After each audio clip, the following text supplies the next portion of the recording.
Okay, hey, what's going on? I bet you thought I can't even talk. Hold on, let me start that over again. Hey, what's going on? I bet you thought I wasn't even coming to work today. Oh boy, this might be a record for being late. Hey, we have a chili cook-off coming up on Thursday. I'm looking forward to that. Yes, at Irvine's Auto Repair Grand Rapids Hybrid. If you want in, please let me know. Okay, I'd like to know what the heck you're making.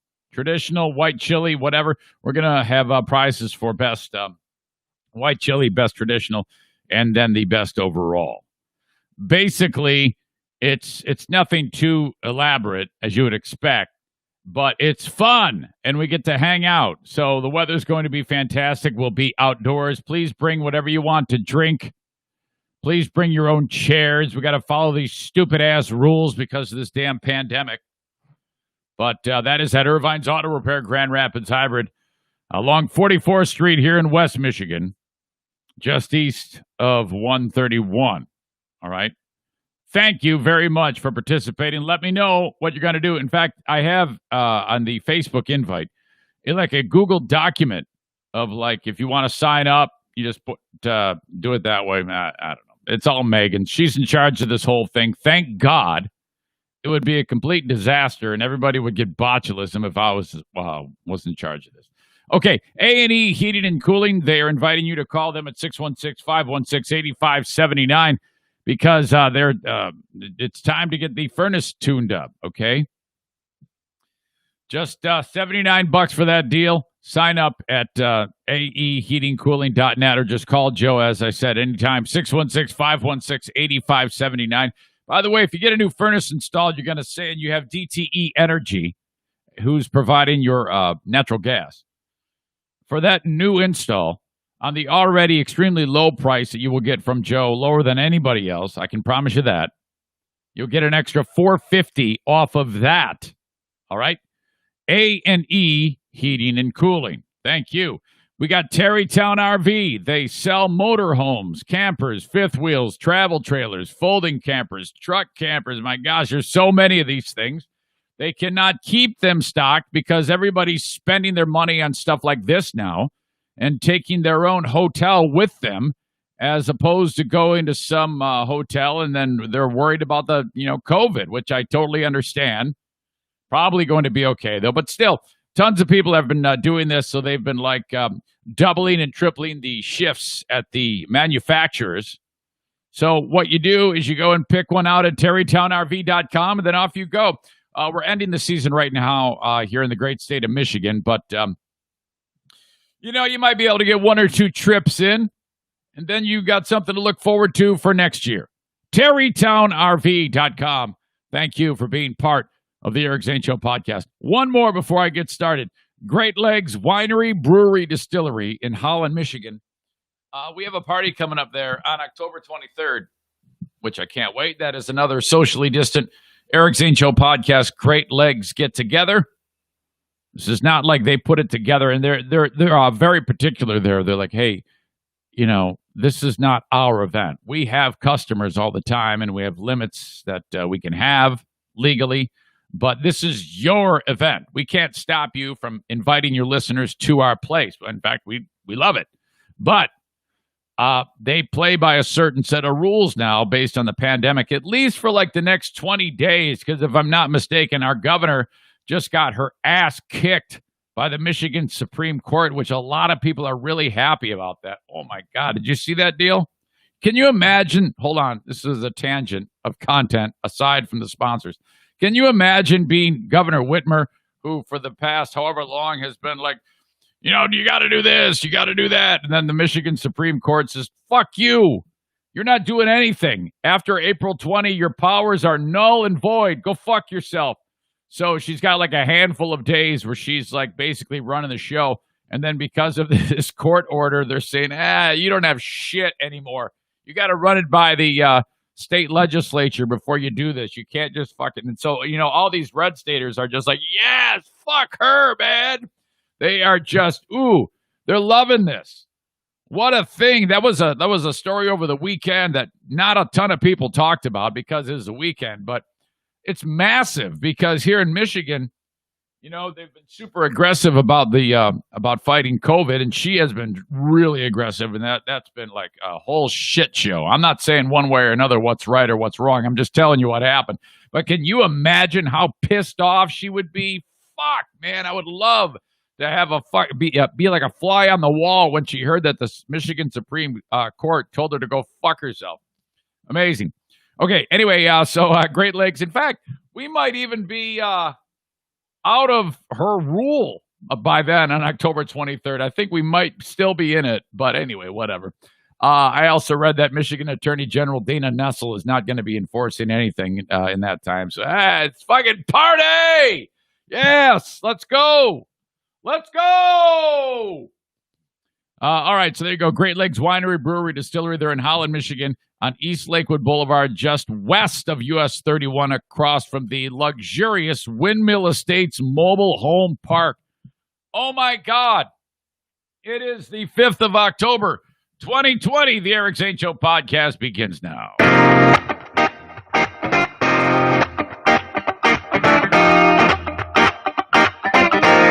Hey, everyone. Kenny from Nashville here. And after a long day of listening to some crappy death metal, I like to unwind with the Eric Zane Show podcast. Yeah. Here's your host, Eric Zane. Thank you very much, Kenny. You were a great guest at my house. You and your amazing family. Wow, what a time did we have. Woo! This is a daily podcast, an attempt at comedy. And boy, am I gun-shy today. I'm scared shitless. You'll find out why in just a second. My podcast covering news, nonsense, and my personal adventures, sprinkled in with a little grassroots vibe of shittiness. This poverty podcast. This is what happens when a radio guy has worn out his welcome, pisses everybody off. And the downward arc of my career has led me to this room above my garage, but yet I'm happy. So thank you very much for being part of it. Thank you to Jimmy Stinson for bringing us the music there. Jimmy in Maine for sending that along. Thank you so much. This is, I'm late as hell. Might be a record for lateness, but let me just tell you, the alarm did not go off. What is normally a 6 a.m. wake up here in Michigan was way late, but okay, no big deal. We'll piece it together.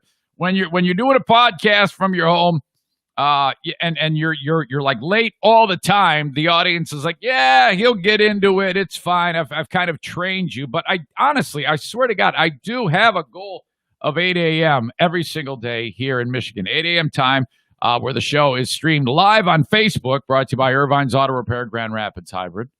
Of course, a Periscope video on Twitter, brought to you by Blue Frost IT. And then, yes, on the almighty YouTube as well. You can follow the show on YouTube. Just search Eric Zane Show. Okay, here we go. What a show that we have planned for you. And not exactly starting out with comedy, though that is a goal. It doesn't, well, hell, if I'm trying to be funny, it's not going to happen. But sometimes funny things do happen in some way, shape, or form. But I'm starting the show with nothing funny. At least I don't think. I need to update you on my mom's COVID fight that has been going on. Also, COVID related. Trump can't even get COVID without a spectacle occurring. I'll get into that a little.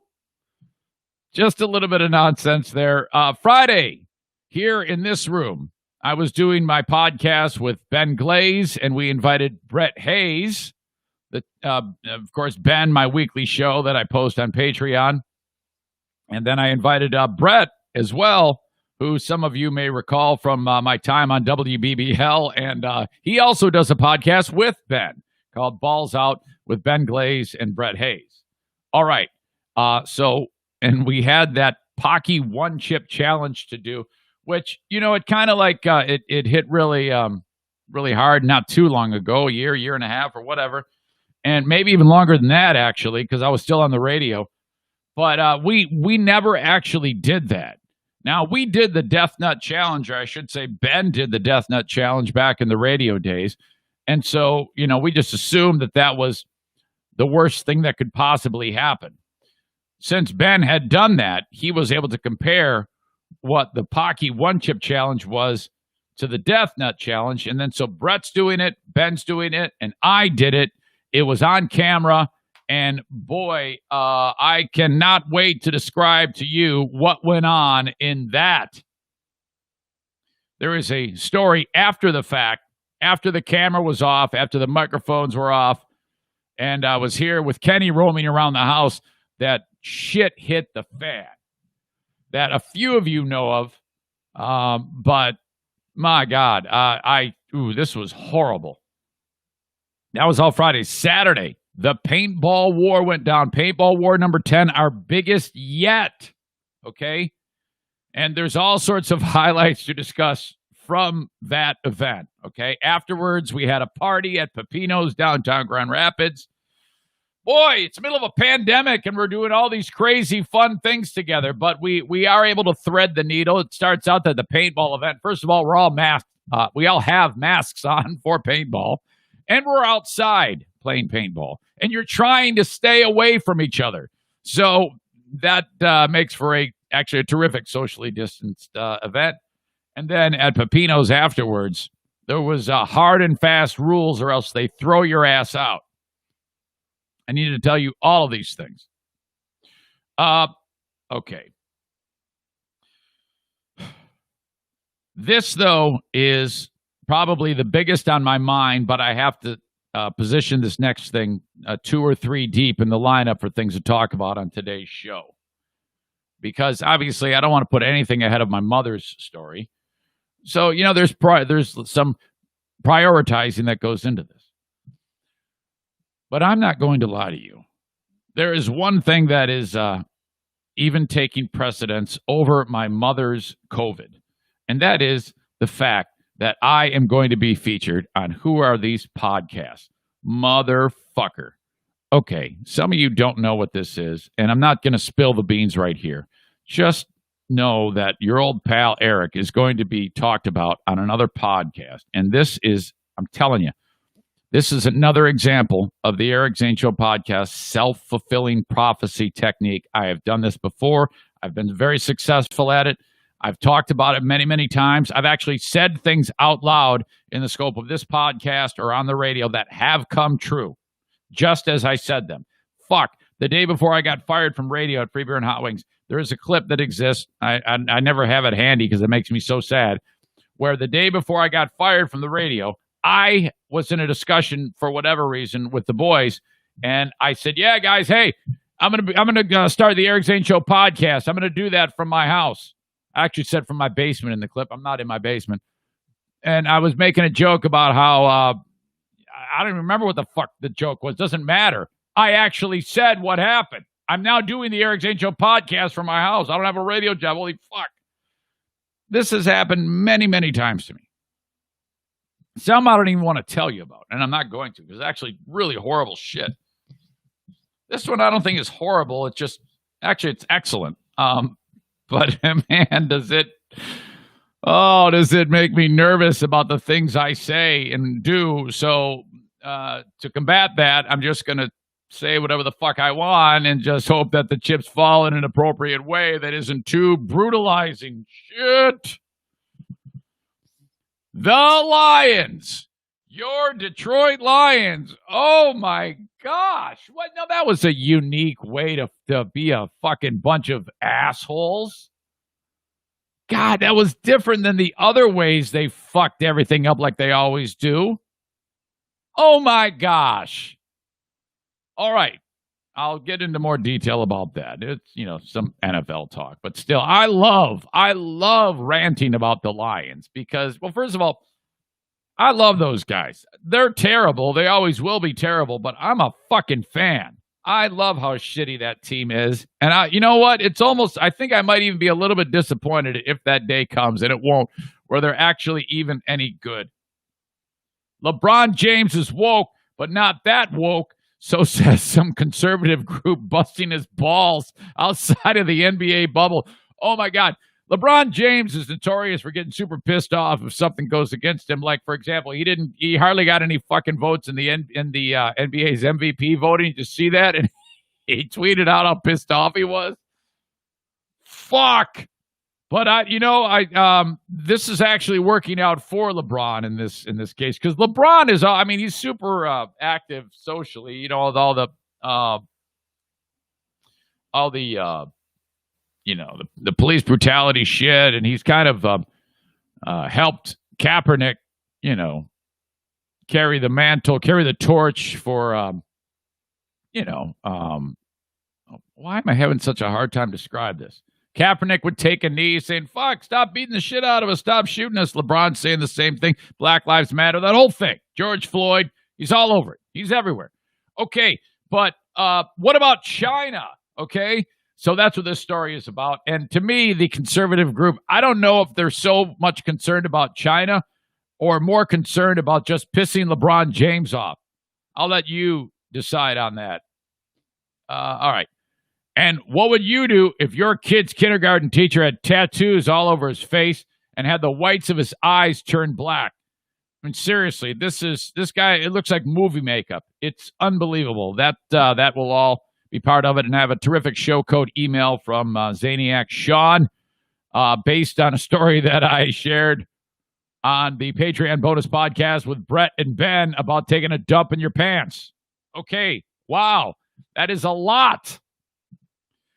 But let's get started on the open with an update on my mother, who is under the weather.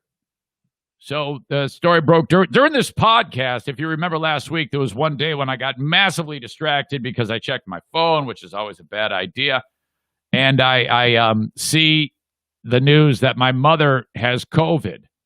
And then I'm like, oh, my God. I almost bailed on the podcast right there. But I got through it, kind of compartmentalized that, made my way through it and finished the podcast. But that was fucked, man. So then I find out that, it was, she wasn't really showing too many symptoms at the time. And it all started when she was having some trouble with her legs, I guess. She was experiencing some weakness. And then she went to the hospital that night. And then they gave her a test. And they said, yeah, you have COVID. Oh, my God. Holy shit. So a little bit of time passes. And, if you don't know, my mother is elderly, 85, as you would expect. I'm 100 years old myself. She's 85, and she has dementia, and she lives in an assisted facility. It's not like a nursing home. It's an apartment with hospital care accessible. But this is the type of place that gets wiped out by COVID, okay? So they've got really strict protocols to keep the people that live there safe. My mother and her husband, my stepdad, Wally. I mean, you can't even drive by there. They don't want you there. You stay away. No idea how it all worked out that she caught it, but, as time passed, it was revealed as we got into the weekend, yes, she does in fact have it. And she started to exhibit some symptoms that were starting to get me worried, okay? She was she's starting to panic, so they gave her some medicine to calm her down, which made her a little loopy with the dementia. That's not great. So shit, man. I'm like, oh, fuck, this is terrible. So I'm talking to my brother, who's kind of like spearheading this whole thing. There's this whole network of family that are involved with being informed. And then we're worried about her husband, Wally. Does he have it too? And he says, no, I've got a little headaches here and there, but it's coming and going. So they're like, he might have it too. So sure enough, they did the swab on old Wally, and he's got it too. All right, so now he's quarantining at his residence. My mom's in the hospital. She does not have a ventilator or anything like that. She has a little bit of supplemental oxygen. You might hear them talk about this when they're talking about Trump and his treatment. The oxygen levels in the blood, okay? You want that nice and robust, 95, 96, 97, 98. My mom's was 90. And then it was dropped down to 80 if she's doing anything like moving in the bed or adjusting herself. It quickly diminishes, and they're able to see that on the readout of the apparatus that does that. So it's serviceable, manageable, I guess. Yesterday, better. It was like 95, 96. and I had a conversation with her. She was able to speak complete sentences. And when we're talking about a respiratory illness virus that's destroying lung tissue and causing all sorts of inflammation, if she is able to have those long sentences, that is good because you're exhaling there. So awesome, fantastic.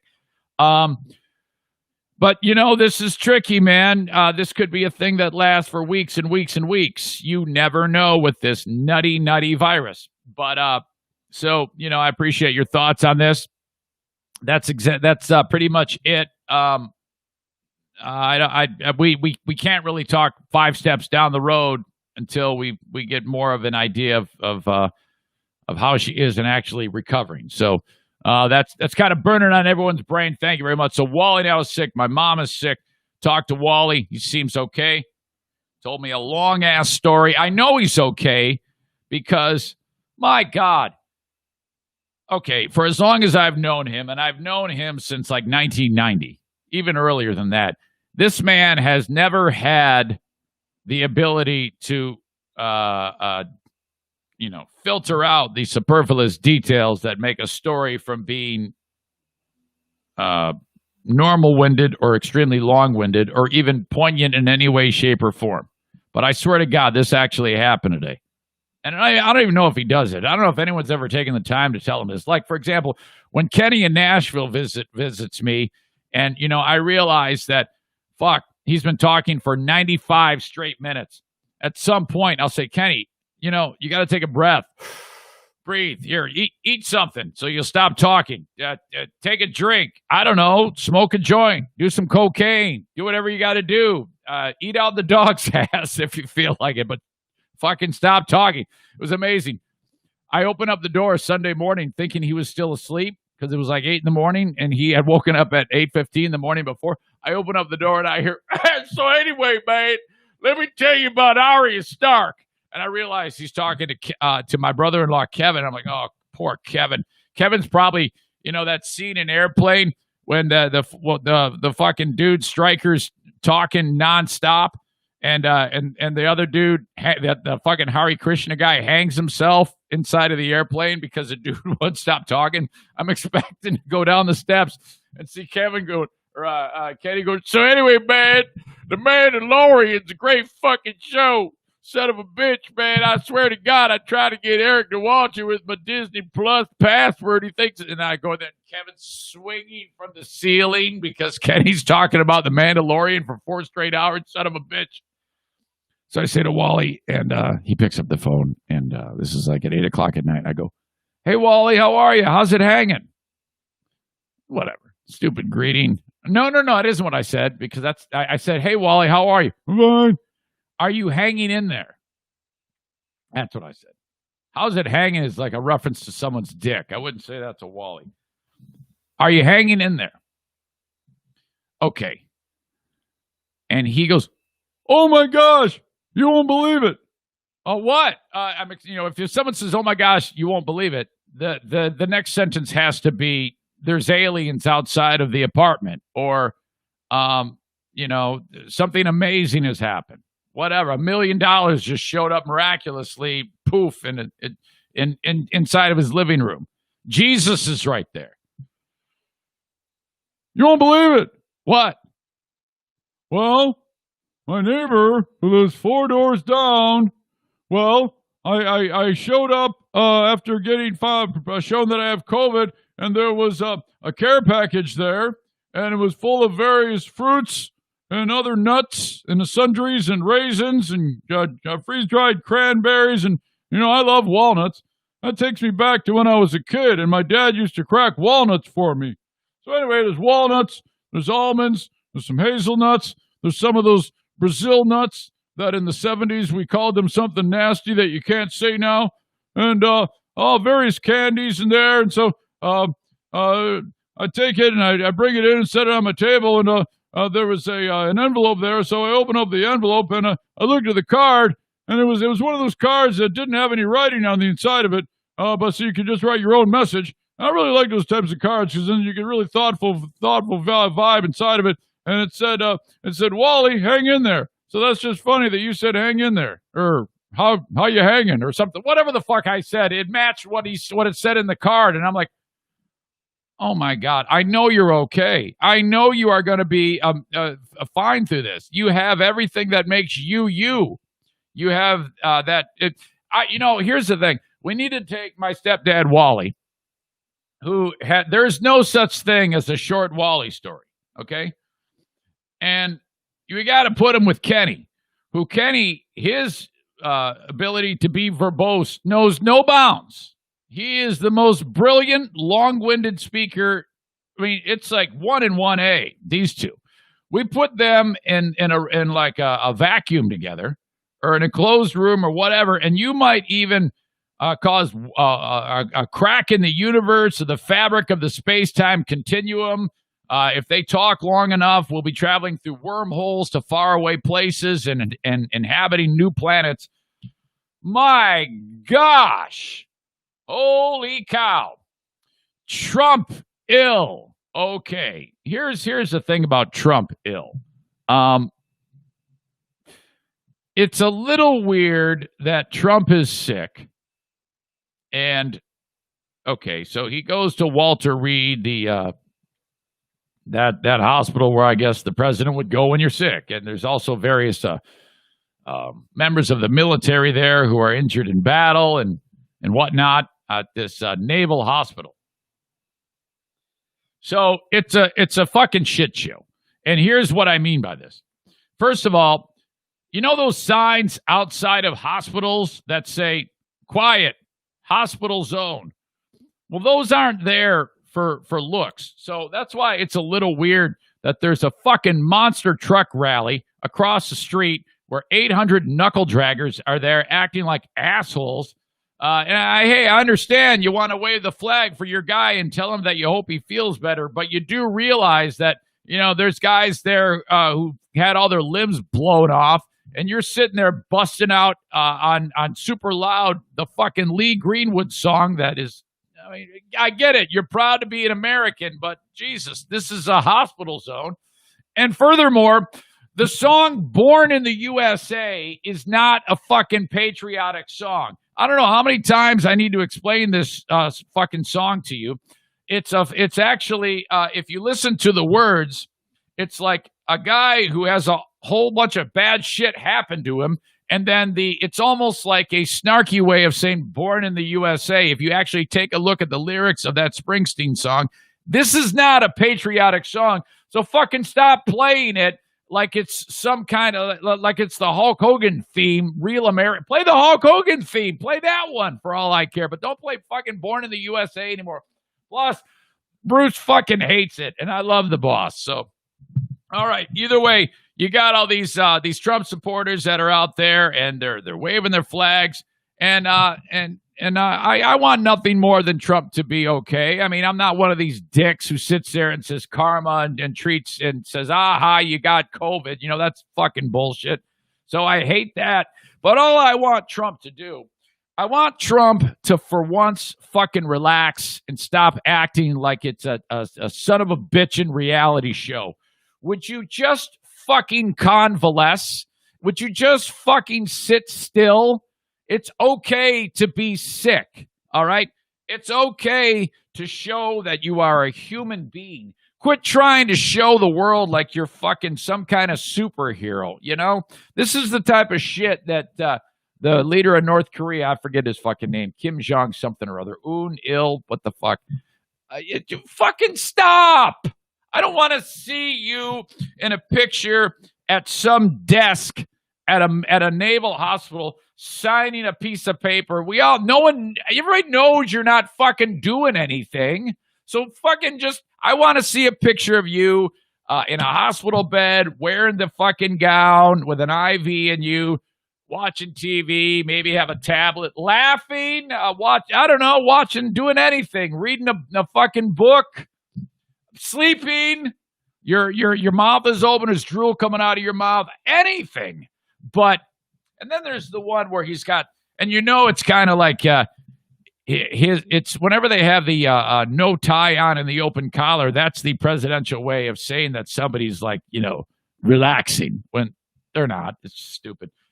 He's got that picture, and he's just staring at the camera from that desk at the Naval Hospital. And it's like, dude, just fucking relax for a minute. We don't need this. All right? And then,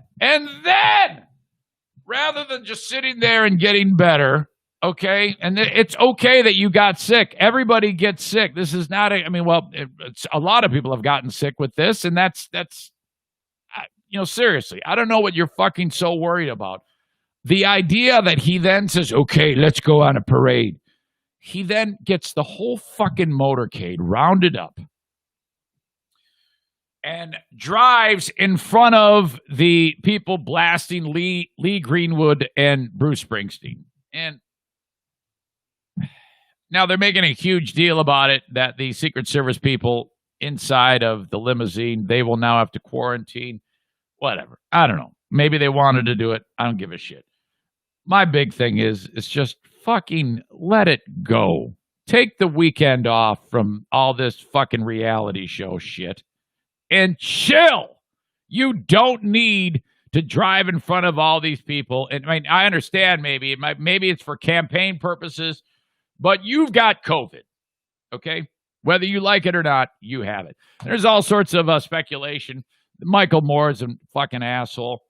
He's sitting there saying that the president doesn't have it, and it's like, oh, God, come on. You can't even get sick these days. The whole thing is absolutely insane. We are, 30 days from the election? It has to be, right? I don't know. When is it? November 3rd? Yes, November 3rd is election day. And so here we are, Monday the 5th. So that means 7, 21, 2, 3, 4, 5, 26, 7, 3, 29. We're 29 days from the election. My gosh. Cannot happen soon enough. Okay. Hey, I'm on Patreon. The open of the show brought to you by a number of great sponsors, but do want to mention that Patreon is up and running and has been for quite some time, and I keep adding to it. When it all started, I was just giving you an extra daily podcast, the Patreon bonus podcast, but I've been adding many, many things to it, and I don't want to increase the price on that. I mean, it's ridiculous that I have to ask you for that in the first place. But I work my ass off on it, so if you would, if you like the free podcast, sign up for Patreon. If you don't, that's okay, too. I just added the Eric and Ben podcast on it and the lost Zane recordings from my time at WBBL. I'll drop 2 of those a week. 2 will drop this week. Show number 2 from WBBL and 3. That will be available later on. Smarter Than a Former Drug Dealer trivia is on there, not to mention the Insane Asylum radio show for my Northern Michigan gig. All for $5 or $10 a month, depending on what you want on Patreon. Irvine's Auto Repair, Grand Rapids Hybrid. They are awesome. Megan dropped by over the weekend to hang out with Kenny and me and Diana and Kenny's kids. My God, it was awesome. This is news at Irvine's. In the month of October, isn't that Breast Cancer Awareness Month? This is the month that we wear all the pink, right? All the football players wear pink. Isn't that what's supposed to happen? I think, maybe. Anyway, in the month of October, Irvine's and Grand Rapids Hybrid are participating along with over 200 independent shops around the country in what's known as Breaks for Breasts. Side note, when it comes to breast cancer, I've spoken to many women with Diana by my side who have said in the course of this discussion, I don't go to the doctor. I'm not going to the doctor. At least 2 or 3 people. And I'm to me, that's a cry for help when they do that. It's almost like they want me to say, what are you doing? Okay. Diana missed 2 or 3 mammograms. She didn't miss the latest one, though. And I haven't yet explained this to my potential recipient for my kidney. But the reason why she got the mammogram, A, she was due, but B, because she was also exploring the opportunity of the chance. She wanted to donate a kidney too. And so she got the mammogram to start that process. Well, they found something, which it turned out to be benign. Okay. But it could have turned cancerous. My point is, if you go every year, what they find if it is cancerous, will be small, very small. Stage 1. If you're unlucky, maybe stage 2. Very treatable, very treatable. Okay, these are little teeny tiny little things that come out. No big deal. And it's just a little lumpectomy. Okay. And God willing, it's benign, Okay. So that's why it's so important. Every single year, your insurance plan makes room for it. They're expecting you to do it. Just get it done. Okay. If you don't, the first time you experience a symptom is when they'll look at it and they're going to see something in there that's ridiculously large. It's already metastasized, spread to your lymph nodes or your other vital organs, and you're going to die, okay? Or it'll be a very, very painful process. I hate to just speak so bluntly, but it's true. They will cut your breasts off, throw them in the garbage. You'll lose all your hair. Your family will watch you wither away, and you will die. Who wants that? Don't be an asshole. Get your mammogram every single fucking year. That's the end of it. Every year, quit being a pussy, suck it up, and go get your mammogram. You get that done, you don't have a problem, all right? There's no other way to say this. We want you alive. So do your kids. So quit being a fucking stubborn dick and get your mammogram. Anyway, breaks for breasts is what's going on here. What does this mean for you, Megan tells me? A free brake inspection and free brake pads or shoes. If you don't need brakes, they'll give you $30 off any repair, and 10% off all parts and labor will be donated to the Cleveland Clinic and their breast cancer vaccine research. Okay, so are you hearing that? You get a free brake inspection and free brake pads or shoes. There you go. And if you don't need the brakes, $30 off any repair, and then 10% off all parts and labor go to the Cleveland Clinic and the breast cancer vaccine research. Okay. If you want more details, I don't know why I'm having such a hard time with this. Go to irvines.com and click the Brakes for Breasts banner. That is hard to say. Or call Irvines and Grand Rapids Hybrid today.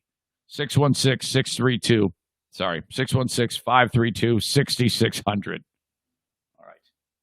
Free loaner cars, 3-year, 36,000-mile nationwide warranty, and they promise to give the best customer service in the area. All right. Hang on. Okay. I have a hardware store sponsor that's up north in Baldwin, Michigan, known as Baldwin Ace Hardware. Mike and Jennifer Gilmurray do an amazing job. Thank you to them for being on board with this show. Baldwin Ace Hardware. If you're headed up north and you know you're going to be working on a project, don't bring anything up north, okay, from like a big box hardware store. Head to Baldwin Ace Hardware. Very good. Thank you to Baldwin Ace Hardware for being part of this show. And then JM Synthetics.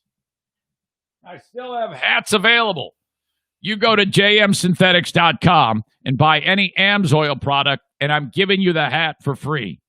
It could be a case of oil, could be anything you need. Remember, AMSOIL invented synthetic motor oil, okay? And then everybody ripped it off. The only way to get AMSOIL anywhere in the country is by going to jmsynthetics.com. So anything lubrication, okay? They have it all.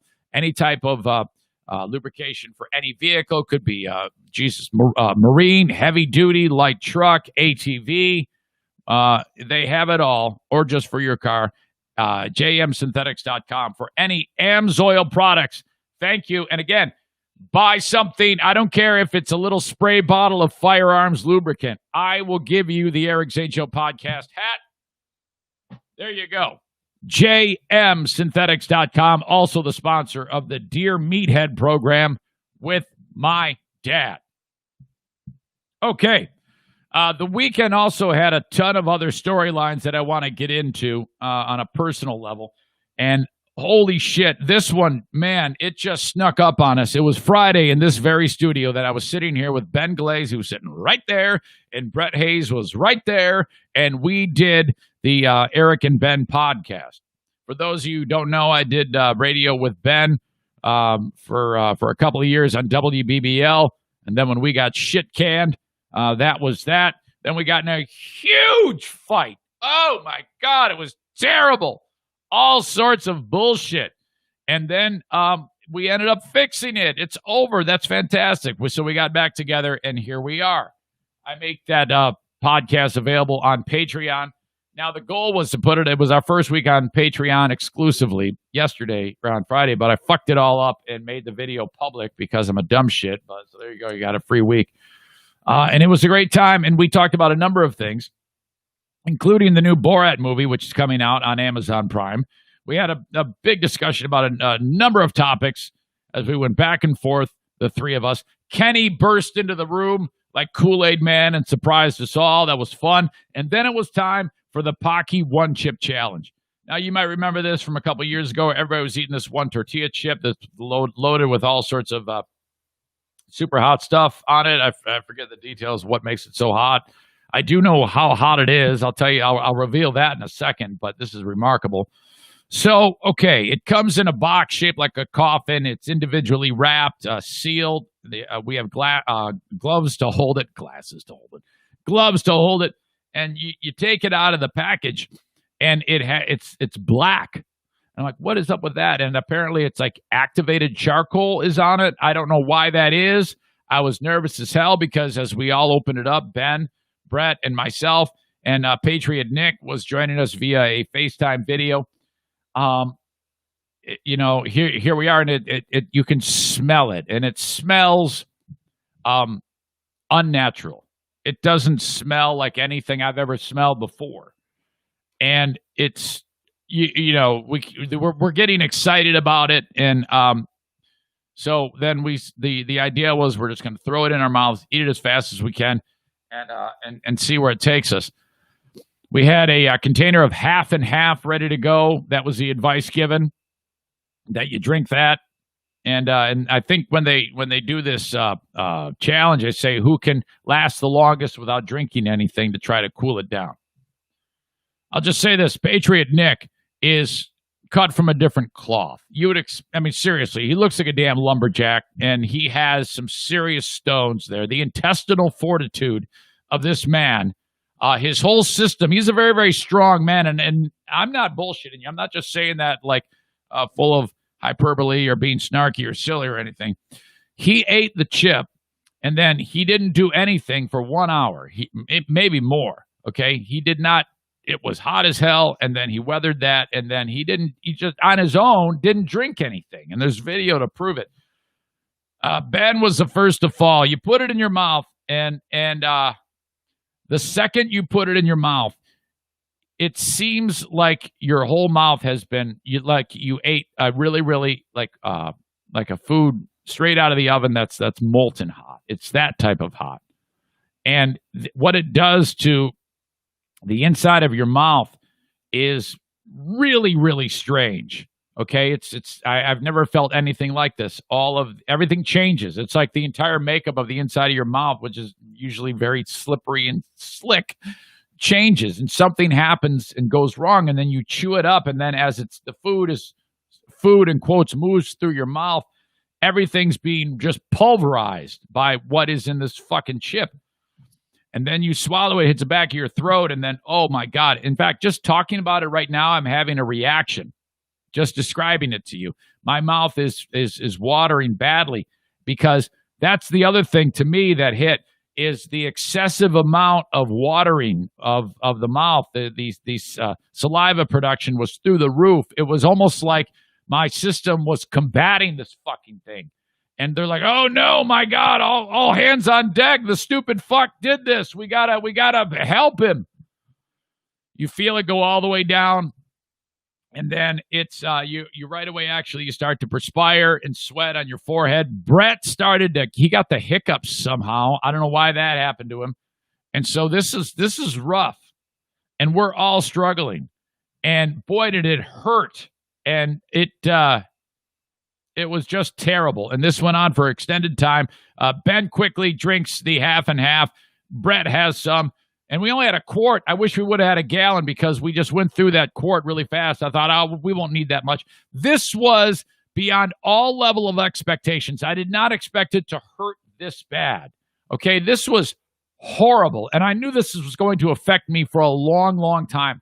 And frankly, as of yesterday morning, not Saturday morning, as of yesterday morning, things still weren't 100% back to normal.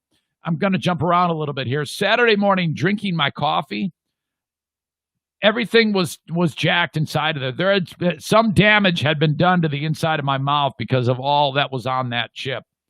I also found out from Jason Schaefer when we were at the after party, the paintball after party.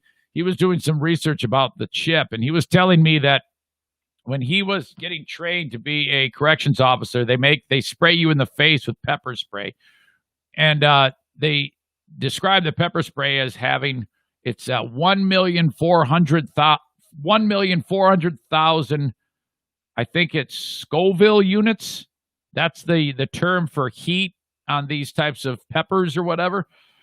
Well, the stuff in that pepper spray is a lot like what is on the chip. Okay, it's the same naturally grown ingredients, okay, found in nature. And the chip is 1,900,000. So the pepper spray that you subdue people with is 1,400,000. The chip that you eat is 500,000 more than that. Motherfucker. This thing is, I felt like I was poisoned. I felt like what I had eaten was not supposed to be eaten. That it wasn't food. I actually ate something that should not be consumed. Well, there's no way it should fucking be that it should be consumed. It was horrible. Okay. Ben and Brett leave, and it was the pain was subsiding in my mouth. We had eaten a little bit of bread. Somebody suggested bread, and that worked a little bit. So, all right. Now, all of this, what I ate is now in my system. It's somewhere down there. Kenny and his family are here. We're actually in a room in the house, talking, petting the dogs, just saying hi. How was the trip? You know, it's just been a handful of minutes after Ben and Brett left. And I feel like a pain, like I would describe it as heartburn. And so I go, God, this hurts. This is really painful. Damn it. She goes, maybe you have heartburn. Let me go get you a Tums, Diana says. All right, great.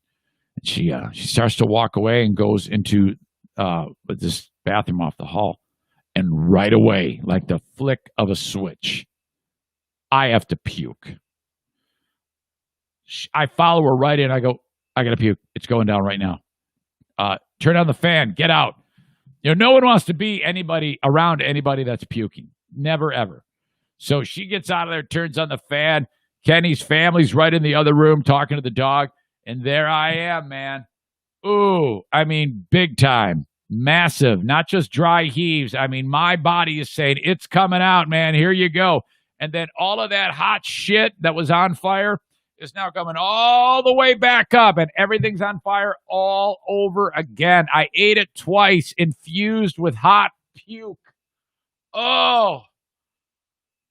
And I was like, and I felt so much better, but I was a mess. I sat down on the toilet, not on the toilet, on the floor next to the toilet. My eyes are all puffy. I'm sweating like actual bullets, sweating bullets. Sweating bullets! Megadeth is rolling down my head. Diana comes in, and she's like, oh, my God, look at you. And it's at this point that I realized that warning on the box that says, look, this is serious. You might not want to do this. I thought it was all like cute, you know, those instructions that are giving you warnings. No, they fucking mean it. This is a horrible, horrible thing. My God. Now, I know what's going on as I tell this story. Fucking Patriot Nick's like, not that bad, nothing. Yeah, we get it. You're tough, you knuckle-dragging fuck. We know you're a tough guy. Not that bad, not that bad. I can just picture it right now. I know he's saying that. No more. Okay, we get it. You're tougher than everybody in the room. You drive a motorcycle. You got a big, gnarly fucking beard. You live in Maine. For fun, you go out and kill giant brown wolves. Whatever. We get it. You're a tough guy. I'm not. Jeez. That ends. I'm like, oh, thank God it's over. we go out to our backyard. We're gonna have a campfire. I'm like, I'm gonna show these people a great time. They came all the way from Nashville, Tennessee, to see our ass. Paintball event is named after Kenny. Oh my God, we killed Kenny. I've met his kids. So I'm gonna do the hobo pie. I'm gonna show them and everybody how it goes down making a hobo pie by a campfire. I mean, that's high level eating. And I need to do this. So I'm getting the fire ready. And as I'm getting it ready, I feel it again right here, that pain. I'm like, oh no, it's happening again. Hey, I'll be right back. I gotta go check on something. And then it went down again. Oh, I was sick. This chip made me sick. Do not eat this chip. Avoid this chip. This company needs to be bankrupt. This should be illegal. It's horrible. There is nothing pleasant or fun about it. Unless there's money on the line between you and someone else as to who can last the longest or keep from puking. There's really no good reason to ever do this. It might as well be called the Eat Poison Challenge, because to me, that's the effect it had on me. People ask, hey, well, what was it like the next day when you took a dump? Well, I think because I puked a lot of it up, it was not that bad. It wasn't even as bad as eating like jalapenos, and the next day they fly out of you and it burns. So that's it. The line from the entire event was frickin' Lurch when he said, I can't even handle the mild sauce from Taco Bell. And here he is putting that chip into his mouth. Ben, who did the Death Nut Challenge, which is like 10 different nuts of increasing intensity on the heat. He said that the Pocky was way worse than the Death Nut. It's so bad. So bad. Okay. Now that led us into Saturday, and my God, so that was bad. I honestly, I didn't feel right for the whole day. I mean, all night I was in horrible discomfort trying to go to sleep. So that'll never happen again. But then it's on to paintball. Can I just say that it's really exceptional to me that we're able to pull this show off from a freaking dormer above my garage each and every day. And there's enough people that are enjoying it that I can do this for a job. That to me is something that I did not expect and did not think that I would ever be able to do. And then you take the fact that I can have an event like paintball or the after party at Pepino's, and it's attended very well. That is awesome to me. And oh, by the way, we're in the middle of a pandemic. When I was on the radio at WBBL, we didn't do shit. Everybody had their thumb up their ass. There wasn't one person that was interested in doing anything fun. And if there was anybody interested, I take it back, Marcus was interested, but he kept getting his dick slammed in the door by the fuckheads, the powers that be, that would fuck it all up for him whenever he wanted to do something fun that had to do with the radio show. It was a complete disaster. And to be able to pull this off, thanks to all of you, fuck, it is. We're absolutely living right. We had 40 contestants participating in this paintball event, Paintball War number 10 at TC Paintball. So my gosh, and everything worked out. The rain held off, and we had just a hell of a time. A couple of highlights that we need to talk about, though.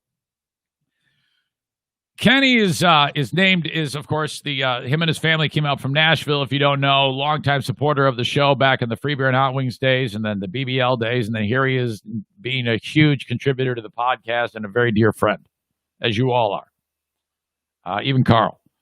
And so Kenny shows up, and he's never played paintball, and we get our gear, we're getting ready to go, and we do our thing. And there's a couple of things that stand out, though, about Kenny. Kenny has a tendency, one of the things that makes Kenny is first of all, the too many details and the long-winded nature of any story that he's telling you. So there's that. But then there's something else that I discovered about Kenny, and I said to his lovely daughter, Rachel, when we were all in the car waiting, I go, do you find yourself late to everything? And she goes, yes, everything. I go, yeah, I'm getting the impression that he moves at Tennessee speed, and I've lived through this. Here in Michigan, we get shit done. If things need to be done, we move quickly, and we actually accomplish them in a normal amount of time. Tennessee time is much different than Michigan time. Not everybody in Tennessee goes on Tennessee time. Kenny does operate on Tennessee time. Okay, so it's 2:30. We want to leave. We want to be at the pizza place to pick up the pizza for the paintball event at 3:30. Kenny is the one who says, well, we better start getting ready. I go, oh, yep, you're right. Let's do it. So I get ready. And in an instant, we're all ready to go. And then Kenny's not. And so we're sitting there wondering what's going on. And then okay, this is how it all unfolded. And I wrote down notes. He took a dump and did not turn the fucking fan on. Okay, this is the bathroom that's in the central part of the house. Main floor. There is 5, count them, 5 fucking bathrooms in this house. Used to make a lot of money on the radio. 5 bathrooms in this house. Which one does fucking Kenny go to? The one right off the kitchen. There's a bathroom downstairs. There's a bathroom on the main floor on the other side of the main floor. There's the one. There's 2 upstairs. One right off of his bedroom that he's sleeping in. But which one does he go to? The one that's right next to where everybody gathers, and we're all sitting there like, what the fuck? What is going on? Why don't I hear that fan? What fucking asshole does not turn the fan on when they take a dump? Son of a bitch! Oh my gosh. Hey Siri. Call Kenny. No. Calling Kenny. No. Unbelievable. And then he made up some story that he couldn't find the switch or some shit. Hey, man. Hey, yeah. First of all, thank you for coming. Oh, man. Thank you for having us, dude. It was awesome. We did have a good time. Yeah, it was great. Yeah, Kids loved it. It was awesome. How did you manage to not turn the fan on when you took that dump? First of all, nobody showed me like around to where everything was, and the bathroom upstairs. Every time I walked by it, the door was shut and the light was on. Somebody was in it. Couldn't believe it. But I had to go so bad that I just ran in there, shut the door, and I didn't see the second switch until I was washing my hands. And I'm like, "Oh, dude, what if that's a fan?" It's not. It's not like it's 1 inch from the light. You have light, and then 1 inch over is fan. What? You've never had to go that bad where you just could barely get in the door? Dude, if I'm at someone's house, my number one concern is the stink. Holy crap. You absolutely blew it up. Oh, did you blow it up? Oh my God. All right. I'm sorry. But then it's okay. It's okay. I'm not really mad. And then what is that cologne? What is that cologne called? Because I kind of wanted to smell your asshole more after I smelled the cologne. Oh, man. It's just some bod spray stuff. Well, dude, it was like you sprayed yourself down in a coat of it, because I'm like, what is going on here? And then so I'm like, Jesus. So you take the dump, and then you spray down the body spray, and it took forever, and then we finally made our way out. Yeah. So, all right, that was it. And then and your daughter ratted you out. She said you're late everywhere. Is that true? No, it's not. It's totally not. I hate being late. All right. Well, we weren't. We ended up making it. It's just we were waiting on you, but it's no big deal, honestly. All right. Well, I tell you what, it was a smashing success, and I can't wait to tell more of the highlights about it, which I'm about to get into right now. Okay. All right. Real quick, let me tell you. Last night, yeah, I asked Kelsey, That is your and that is your 7-year-old, your or 8-year-old, your little one. Mm-hmm. Yes. I'm like, are you sure you got everything? You didn't forget anything? And she goes, I forgot my. And she looked real sad, and she goes, I forgot my dogs. Oh, she was so in love with these pooches. Holy crap! Yes, I can. Night and day from Friday night when she was scared to death. Yeah, that was. Yeah, they really won her over because she was concerned because they're so crazy and spastic. But then she got used to them. They got used to her, and now they're friends for life. Oh yeah, she missed him so bad. Hey, she's. I tell you what, you got a great family there, Kenny. Let me just tell you that right now. You got 3 winners. Those are great kids. You know, seriously. Yeah, my pride of joy, man. Yeah, and it's all you. My reasons for keeping on. It's all you, man. You've done a hell of a job, a real bang-up job with those kids. Seriously. Well, thank you. Okay, buddy. Real good. Love you much. Thanks again. Love you, man. Talk to you later. Okay, see ya. We got to say love you to people more. All right.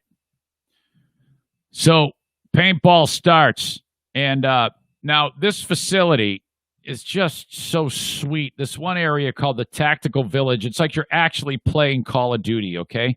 And I've learned here's 2 things I noticed. First of all, Rick always taught me have your gun up. You're always walking with your gun because your opponent, if they're novice, their gun's down. You're gonna have to jump on them every time. If while you're walking, that gun is up. You know what I noticed? Boring Dean will love this. Since I started doing all that P90X shit, I'm able to get through the game a lot more effectively without everything getting tired. Because when you're holding the weapon way up high like that, your shoulders get super sore. But I was fucking crushing it, man. I was laying waste to people on the fucking paintball field. And it has something to do with that. So there we go, man. It was like 20 on 20. It was so amazing. We're playing Capture the Flag. And Kenny, in the very first game, somehow him and his tits managed to be the last guy on his own team. And then I find out that Kenny, well, what we learned is that he sweats all the time, okay? And the dude would sweat and the inside of his mask would fog up, so he can't see. So he was like a sitting duck there, him and his tits. He ended up getting shot, and off he goes. Later on, I'm in another game, and he gets shot, and he's walking off of the field. And you could go and walk back to the beginning and do what they call respawn, but there's a certain thing you have to do. So he's walking back to the beginning where you respawn. And he's standing, as he's walking back, there's another dude that I'm trying to shoot. And I've got a really high-end gun because Rick let me borrow it. And I'm like, brr, brr, and it's that fast. It's, just really rapid fire. And Kenny is within the line of fire of it. So he's already out and walking back to the respawn area. And I'm trying to get this one son of a bitch who's embedded. And about every third shot is hitting Kenny in the back. He doesn't know it's me, but he turns around and goes, motherfucking shit, quit shooting me. And he's pissed. And he has no idea that it's me. But then, so we get done with the game. He goes, man, son of a bitch, some guy kept shooting me after I was already out. I go, yeah, that was me, man. And he was like, holy shit, man. So, man, that thing really took off. That was a hell of a time. We have not yet scheduled number 11, but rest assured it's going to be fantastic. So thanks again to Rick for hosting. Afterwards, we had that party over at Pepino's, downtown Grand Rapids. We get out of the car. In fact, we were able to park right in front of the place. And there's this dude who's a local dude who will always ask you for money. He's kind of a legend. And everybody's seen this guy. And he at least tries. Because sometimes people will just say, hey, I need money, give me money, and then we fly in a sign. This guy works the crowd. We get out, and he greets us, and he tells us he loves us. We tell him that we love him. And then he goes, I got something for you. You ready? And we go, yeah, man, do it. And he starts freestyle rapping. And he is just lighting it up. Now, he probably knows a lot of it by heart, so it isn't exactly freestyling. But it sounds good, man. He's crushing it. And so I bust out my wallet. I go, dude, you're trying. I'm going to give you some money. and he knows it's coming. So I get out my wallet and I open it up, and you know what's in there? Receipts. Not a damn thing. And I go, dude, I don't have any money. And then he goes, yeah? Well, there's the ATM inside. He actually said, go into the ATM, go withdraw money, and give it to me. And then I went, I'm not going to do that. And he goes, oh. And I go, yeah, I'm going to draw the line there. I'm not going to go in and get you anything. I go, I'm not going to make you waste your time either. I don't want you to think that I don't want you to keep doing this and make you think I'm a cock. I'm just going to tell you that I'm not going in there to get you any money. If I had it right now, I'd give it to you. But the extra step of going and then I get an ATM fee, you're worth it if I can get it out of my wallet, 1, 5, or 10. I would have given you that. But you are not worth it for that extra step. I'm going to be 100% honest with you. You're worth it up. I mean, that's not bad. You are worth it. I would have given you that. But, in fact, I would have felt bad if I only gave you a 1. But you're going to have to move on. I didn't go down that. I wasn't that elaborate in my explanation, but I actually said, I go, no, I'm not. I go, I'm drawing the line at the ATM. You have to. So that was it. He seemed like a nice enough guy, and I knew he was going to do it because he raps to me all the time. I go, next time I see you, I know I'm going to see you. You're going to be here, and I owe you. He was kind of annoyed with me, and he left. That was that. All right. More coming up, including the Lions. I've got another Lions rant for you. I love to rant about my favorite fucking football team. And then I need to tell you about what's really burning on my brain, and that is, who are these podcasts? Oh, no. Folks, I do cameos. When you're shitty like me, they're dirt cheap. $15 is what it costs. Cameo.com/Eric Zane. Hire me. I'll do a cameo for you. They're a lot of fun. I actually really enjoy doing those. Anybody has a birthday celebration, they're getting married, a congratulatory message for whatever. New job, divorce, whatever. Cameo.com/Eric Zane. They're a lot of fun. I'll give you a kind of like a freestyled rant, which I like to do. I have some ability to do that. I'd like to think I know what the hell's going on. Hire me at Cameo.com/Eric Zane. Got a managed IT service provider for the show. It is Blue Frost IT. They are awesome. 616-200-8550. If you get in the weeds with your tech at work, this is the company for you. What they really want you to do, if you are a small or medium-sized business, reach out to them about their monthly services. Basically, you pay them each month, and, with that, you get the expertise at your disposal. You have your own IT department. This has made having an IT department for a small and medium-sized business a possibility. BlueFrostIT.com. Again, 616-200-8550. I got a mortgage, guys. Never been a better time to get a mortgage. You've heard about that. It seems like every time you turn around, they always say that. But it just keeps getting better, quite literally. The Mario Flores Lakeshore team of Van Dyke Mortgage, servicing Eric Zane Show podcast listeners from anywhere in the United States. Yeah, I'm serious about that. I don't care where you live. If you're thinking about a mortgage, would you call up Mario? 231-332-6505. Whether it's your first time getting a mortgage or you've done this many, many times. Translation, if your credit score is great or shitty, Mario will make it happen for you. Not everybody who does mortgages wants to deal with people who have a shitty credit score. Mario does, because he knows eventually he will be able to help you get an excellent credit score, and then he's your guy. 231-332-6505 for the Mario Flores Lakeshore team of Van Dyke Mortgage. All right, forward down the field, the Lions. Oh, my gosh. Okay, up to this point, your Detroit Lions, the NFL, another busy NFL weekend. COVID was the big story as the Tennessee Titans. That whole team is fucked up. Pittsburgh wanted to play. Pittsburgh's like, fuck it, let's play. The league's like, no, they can't play. So Tennessee, there's games today. I don't know why. This is all crazy to me.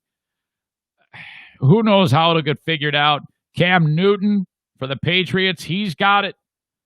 So this definitely changes the landscape of the league. There's a lot of crazy shit going on, and so that's kind of one storyline. But for us here where I live, and for fans of this show, you've heard me bitch about this crazy ass team which hasn't won a playoff game since 1957. I'm sorry, they've won one playoff game since 1957. One. And that was in 1992, I believe, against the Dallas Cowboys. I remember that game. Barry Sanders, man, holy shit, that guy was awesome. Since then, it's been horrible. They brought in this guy, Matt Patricia, with all the hope in the world that he would make it happen, and he hasn't done shit. The Lions, seriously, you cannot dispute their willingness to try. They go and tap people from arguably the greatest dynasty in pro sports history, the New England Patriots, okay? They take the general manager of that team, one of the architects for that team, and then they take the defensive coordinator of that team, Matt Patricia. I mean, how can you fucking lose? There's got to be – you could at least get to, do well enough with that group to I don't know, 8-8, 7-9, but no, they're shittier than ever. How does this keep happening? It's absolutely phenomenal. No matter what happens, it doesn't matter if you have Hall of Fame players. It doesn't matter if you have pedigree coaches. They've had Super Bowl winning coaches on that team. Steve Mariucci, my God, you remember him? He showed up. He immediately became an idiot. Everything has always gone wrong. Remember Bobby Ross? Bobby Ross, the guy who led the San Diego Chargers to the Super Bowl with Stan fucking Humphries. Holy shit. You can take a team to the Super Bowl with Stan Humphries. You know the guy's a fucking winner. They bring this guy in. He sucked so bad, he made Barry Sanders quit fucking football. Fuck! Yeah, let's bring in the coach that the greatest running back ever is going to hate his guts and cause him to retire. Ah! Fuck! Oh. The Lions one time, they had a deal in the 90s where they were as shitty as always. They had a handful of quarterbacks that were also equally shitty. I think this was the era of fucking Eric Kramer and Andre Ware and Rodney fucking Peete and all these Rusty Hilger, various assholes. And then Dan Marino of the Miami Dolphins, who was at the peak of his career in the early 90s, maybe mid-90s, he got hurt. And they brought in this guy who was from Utah, and he was like this gigantic dude. He's like 6'7", 295, a beast named Scott Mitchell. And Scott Mitchell could take the fucking football in these gargantuan hands and throw it like 300 yards. And for 6 games, he led the Dolphins, and he was on fire. Like, he just went berserk, and everybody was like, holy shit, where did this guy come from? And he was awesome. So he went into free agency, Mitchell, at the end of the year. And guess who got him? The fucking Lions. He was the pedigree. Everybody was fighting for Scott Mitchell. Well, what happened to Scott Mitchell? I'll tell you what happened to Scott Mitchell. He put on the Honolulu Blue. He immediately became the shittiest quarterback in the NFL. Motherfuck. And it was Fonts. Wayne Fonts was the coach, and this asshole Scott Mitchell, who sucked so much shit. Oh, God, he was terrible. Scott Mitchell, as soon as he put on that uniform, he became, everything went poorly. First of all, he was involved with all the drama, and he hated it, and he would always lash out about it, and he sucked shit. And then he retired from the NFL, and you know what happened to Scott Mitchell? He started eating. And he became like the fattest guy in America. I like no joke. He was so fat. He became such a fat ass that he went on that show, The Biggest Loser. Okay. He was one of these guys that had to lose like 1,000 pounds. He was like scooter fat. Of course that happened to him. He played for the Lions. Bad shit happens. Hell, you don't even want to go to the fucking games. Well, we can't go to games, but if you ever were to go to the games, that shit's gonna rub off on you. You're gonna watch the game. You're gonna go to the game. You're gonna get AIDS or cancer. Fucking, you're gonna get in a car wreck on the way home. You gotta avoid this shit. This is serious business. It is a curse beyond curses. Fuck, I haven't even started yesterday's game. They start out the year in that fucked up way, losing to the Bears in that stupid game that they led by a whole bunch of points, and they choke it off in the second half. And then they fuck it up against the Pack after they were leading by double digits again. First team ever to lose 4 games in a row, each of which by double digit. They had a double digit lead. First time that's ever happened. So now we're getting to the point with the shitty team that as the losses pile up, they're like setting records. Okay, Matt Patricia, this is his 3rd year. He's won 10 fucking games. This is his 3rd year in the NFL, and this cock has won 10 games. He won last week somehow at Arizona, and I was like, fuck, that was a pretty good game, against the Saints. Now, there's really no shame in losing to the New Orleans Saints. They have great players. You have this Hall of Fame legend quarterback, Drew Brees, who's just a bitch. He's one of these guys who, as he gets older, he gets more grizzled and just he's just steely-eyed. And Drew Brees is a little shit too, but still manages to fucking ruin everybody. This son of a bitch is so good. And then they got this guy, Alvin Kamara, who's just a bitch. Such a beast running back. He's like all-purpose. He can do anything, man. So we're like, oh, we're fucked. We're fucked. I don't give a shit if we are playing at home. Doesn't even matter. There's no fans there. We got the fake noise pumped in. Well, sure as shit, in true Lion fashion, they opened up this game yesterday, and they just kicked New Orleans so hard in the cock. Oh, I mean, it wasn't just a toe kick right to the cock. It was a toe kick to the cock, and then they went down, and they're like, and then the Lions actually stomped on the cock. Like a stomping dick smash, and they're up 14-0 in the blink of an eye. You're 5 minutes into the game, and the Lions are beating the fuck out of the New Orleans Saints. What? And you know what? I look at the usual suspects, my friends on Twitter, and they're already tweeting away, "One pride, here we go, let's go." And I'm like, way to go, you assholes. Haven't you learned? What kind of sick son of a bitch would sit there and burst that shit out knowing what we know about these teams? And you know what? I chalk it up to age, because there are all these 20-something fucks who've sit there and watched the Lions for like 8 years. It's like, you assholes. What the fuck is wrong with you? First of all, you're going to look like an idiot. Second of all, it's like talking about a no-hitter before the fucking, it's jinxing it, baseball announcers. I was watching the Tigers. One of the guys had a no-no going this year, and you just don't talk about it. You don't reference it. You just shut the fuck up. Of course, these idiots do that, and this all contributes to the curse of the Lions. New Orleans scores 35 straight fucking points. 35! I mean, it was like hot knife through butter. It was like a completely different thing. New Orleans got annoyed and just was like, all right, here it comes, man. And then Lomas Brown, who's a moron, the color commentator for the Lions, goes, I used to play for Sean Payton, and he's going to pull it on now. I tell you, we're in deep doo-doo now. Sean Payton, he's going to keep coming. Problem, though, they didn't keep coming. New Orleans let up. New Orleans said, all right, we're in Detroit. And instead of piling on the points, let's fuck with the fans and let the Lions get back into the game. So, yeah, there they are, the plucky Lions and their plucky quarterback, Matt Stafford, who loves, he always gets big, huge numbers when the game is well out of reach. He gets hot, and the Lions get hot, and they somehow manage to get back in the game. There they are. And they're 2 touchdowns down, and they punch it in. Okay, now, conventional wisdom says you kick a field goal, you're down 7. Because if you go for 2 and fuck it up, then you really got some pressure on. You got to get a 2-point conversion if you're in the spot to tie the game. They go for 2. I like that.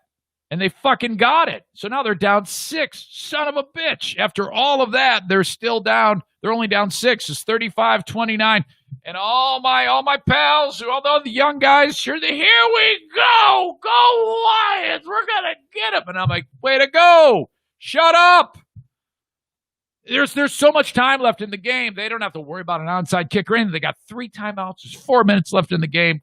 And go fucking make a play on defense. New Orleans gets the ball, and they run it on first down. Lions immediately call a timeout. All right, it's like 2nd and 5. It gets down to a 3rd down play. This is it. You got to stop them. You make a play here, you're going to get the ball back with 1 timeout and plenty of time. And you got momentum. They can't stop shit. New Orleans gets the first down. Yes. Fucking unbelievable. And then New Orleans does it again. They get to another 3rd down play and give the Lions a little bit of glimmer of hope. The Lions have no timeouts left, though. It's a minute and a half left in the game. New Orleans gets the first down. They run on the clock. There you go. Your Lions are 1-3 at the bye.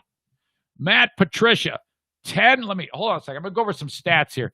This also, I was looking at this. Thank you to Mike Ball who sent this along. Lions become first team in NFL history, which, I mean, there's always stats like this. First team in NFL history to lose 6 straight games in which they led by double digits. Okay?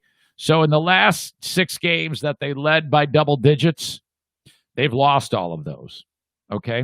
And the other stat, they lost 4 games in a row. All 4 of those, they lost by double digits. So, but in the last 6 that they had a double-digit lead, they have lost those. That's never happened. That's more than 50,000 NFL games played by all of the league, by the entire league, in the history of the entire league, with all of the teams. That has never occurred. That is fucking sick, okay? How amazing is that?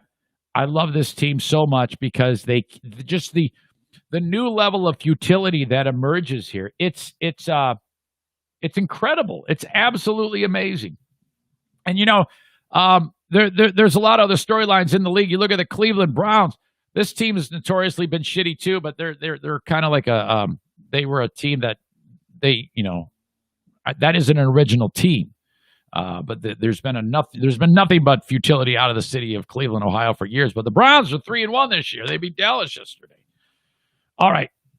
So in this article on MLive, they talk a little bit about some of the finer details of the whole thing. They talk about that streak. They took a double-digit lead. I can't read. This is the 6th straight time Detroit has lost a game after taking a double-digit lead, a record in the 100-year history of the NFL. The streak stretches back to last Thanksgiving when the Lions raced to a 17-7 lead against the Bears before getting outscored 17-3. Their next double-digit lead came in Week 16 of last year. They took a 10-0 lead before being battered 27-7 by Denver. All right, I'm not going to bore you with those stats of each game. Of course, the Lions played all those games without Matt Stafford. There's a lot of people saying that Matt Stafford should be done in Detroit because they feel bad for him. They think he should be able to play for a contender. Well, whatever. It's not going to matter. Then they talk a little bit about some of the ridiculous coaching records over the years. Matt Patricia has now lost 12 of his last 13 games, despite leading in all of those games except one. Okay, now that stat to me is the most damning of why I think they will fire him. And I am not a coach. I would have to talk to an NFL coach to say, how does losing these games like that fall on the coach? Because I often wonder, how does it fall on the coach? The coach doesn't play the game between the lines. From a coach's perspective, what is attributed to that type of futility? What's happening there? That seems like a very difficult job to me. I mean, seriously. Of all the jobs in the world, that seems like the one that you have a real mentality of, holy shit, you either get it done or you are out in short order. I'm surprised that he's lasted this long. I didn't think he should have lasted after last year, but now after this start, my God, His overall record of 10 wins, 25 losses, 1 tie makes him the third worst coach in team history. Only Marty Mornhinweg. Remember that name? Marty Mornhinweg. God, I can't believe he lasted as long as he did. His career with the Lions in 32 games as a coach, he won 5 fucking games. 5-27. Rod Marinelli was 10-38. They have worse winning percentages among full-time coaches. Mornhinweg never made it to his 3rd season, while Marinelli never made it to a 4th. Marinelli's the dude who went 0-16. Jeez. You know, and what's interesting about Lions coaching, I've been following them since 1980. There hasn't been one coach who's been fired from the Lions to then go on to be a head coach in the NFL. They've either gotten out of the game or been an assistant. I think that there's several that are assistants right now. Jim Schwartz is one of them. Is he a head coach? Maybe Schwartz was a head coach. I can't remember. I think he went to Buffalo, but might have been a defensive coordinator. I don't think he was. But it's either way. It's horrible. The article talks about considering ownership has said the Lions must compete for the playoffs this season. They said that before this year. My God, I don't know how the hell you can say that they're competing for the playoffs. Or 1 quarter into the season, they only have 1 win. So who knows how this is going to work out. Patricia, annoyed, says, let's just talk about the Saints game. I'm just trying to get us to play better than what we did today. I come into work every day trying to do the best I can to help this team win. Got great guys in that locker room, and we got to find a way to win. I don't know, man. I'm not smart enough to say I don't know what the fuck is going on. And maybe he is a great coach, and maybe he'll go on to be a great one elsewhere. All I can tell you is that these guys suck. They've always sucked. I love them. I can't wait till their next game to see how they're going to fuck it up again. Low expectations. #one pride. #SOL. Same old Lions. Okay. Now I get to a part of the show that, boy, this is something that is really, really strange to me. Let me just start from the beginning. I am going to be featured next week on another podcast. The show, Who Are These Podcasts, will be released next Sunday. So that is, today is the 5th. That makes it the 11th. Okay? Who Are These Podcasts? I talked about this some time ago, and some of this will be repeated in this segment. But I found this show, and I loved it when I heard it. I was like, fuck, this is right up my alley. Another dude listening to podcasts, making fun of fucking podcasts. Shit, this is great. But I was, this is what I mean about self-fulfilling prophecy. I kept envisioning in my brain when I'm listening to it, boy, I sure hope he doesn't discover mine, because I know he's going to rip it a new one, because I know how much mine sucks. So I'm like, oh, fuck. So I'm like, what do I do? What do I do? Well, maybe if you reach out to him, it might not be as bad. And I actually think that that's good. But there's a risk you run, because what if he hears it and goes, boy, I sure am glad that this stupid fuck reached out to me, because now I know he's there. But it turns out that someone else reached out to this dude, and kind of like me reaching out, kind of simultaneously hit the dude about the time that someone else who knows who my podcast is reached out to him and say, hey, you got to review this shitty podcast. So, all right. In July, I was thinking, please don't discover my podcast. Please don't discover my podcast. All right, I'll out myself. You're going to discover my podcast. I love your podcast. And I sent him the clip from when I actually talked on my podcast about his podcast. Okay, does that make sense? And I included the link, and the cue into this part is when I mentioned you, and I really like your show. Best of luck, and that's it. Okay, I didn't hear shit about him. I didn't hear a thing. And truth be told, I haven't listened to the show, Who Are These Podcasts, in a little bit of time. So I didn't catch this as it happened, but I got an email last night, and it says subject line WATP, and I'm like, what is that? And then it dawns on me that's short for Who Are These Podcasts? And it was actually the subject line from the email I wrote to this dude, Carl, who runs his show. He hit reply and wrote back to me and says, Who Are These Podcasts? Okay, let me back up here because I'm just going to read it to you as I got it. That's the best way to tell this story. Okay. My initial email to dude.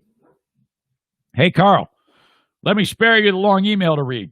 I think I cover everything when I talked about your show on my podcast. I talk about everything from my discovery of you to my thoughts about it. Please let me know what you think. Let's see. And I wanted to interview the guy. So I didn't hear back until yesterday.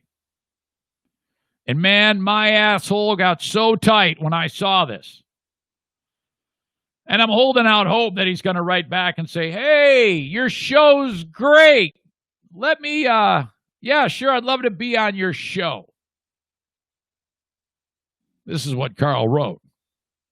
Eric, I'm really sorry. I'm so sorry I missed this, but thankfully I found it because someone else suggested we review your show. Thank you so much for the kind words and promotion on your show. That was very nice. We have your show queued up for next weekend's Who Are These Podcasts. Depending on how you feel about me or us after that show, I'd love to come on your show for an interview sometime. Let me know. Cheers, Carl. Oh, no, man. This is it. Eric Zane Show Podcast, self-fulfilling prophecy has happened again. I thought about it enough, and it fucking happened. Why can't I start to think about like $1 million or, I don't know, having more than 100 people listening to my podcast? Why can't I think about those things? Why do I have to think about fucked up shit that makes me look like a cock? I wrote, oh, dear God, simultaneously terrified and excited. That's not true. That's a lie. And excited about the prospect of the attention. Do your worst. I'll circle back after the murdering. So then I sat down and I thought to myself, okay, so if I'm featured on next week's show, I know the format of his show, and what he does is during like yesterday's show, he had released it with some dude who, by the way, side note, people who listen to Who Are These Podcasts will know what this means. They have a Reddit, a subreddit that listeners of their show contribute to it, and they reviewed a show yesterday. Carl did, and some other guy, and it turns out the guy that helped him review the show, nobody liked the guy. They were all like super fucking mean to him, all the people that were members of his show subreddit, and they lit that guy up and ripped him a new asshole. So I'm like, oh, fuck, I'm so dead. So Carl does a show. It's released yesterday. And what he does is he goes, okay, so that's our review of the so-and-so show, and here's a little taste of next week's show. And he'll tease the next show. And it dawned on me. I go, I'll bet you he played something from my show to tease me. I like as the tease. And he did. So I'm going to play that for you now. This is from Who Are These Podcasts yesterday's show at about an hour and 33 minutes into his show yesterday. This happened. So this is how that sounded. Check this out. That's not a good opinion. You're missing the point. All right, he's wrapping up with dude who nobody likes. I forget that guy's name. I don't know. I have a weird, like, I don't know what it is. Like, if you're cool to me, like, I'm cool.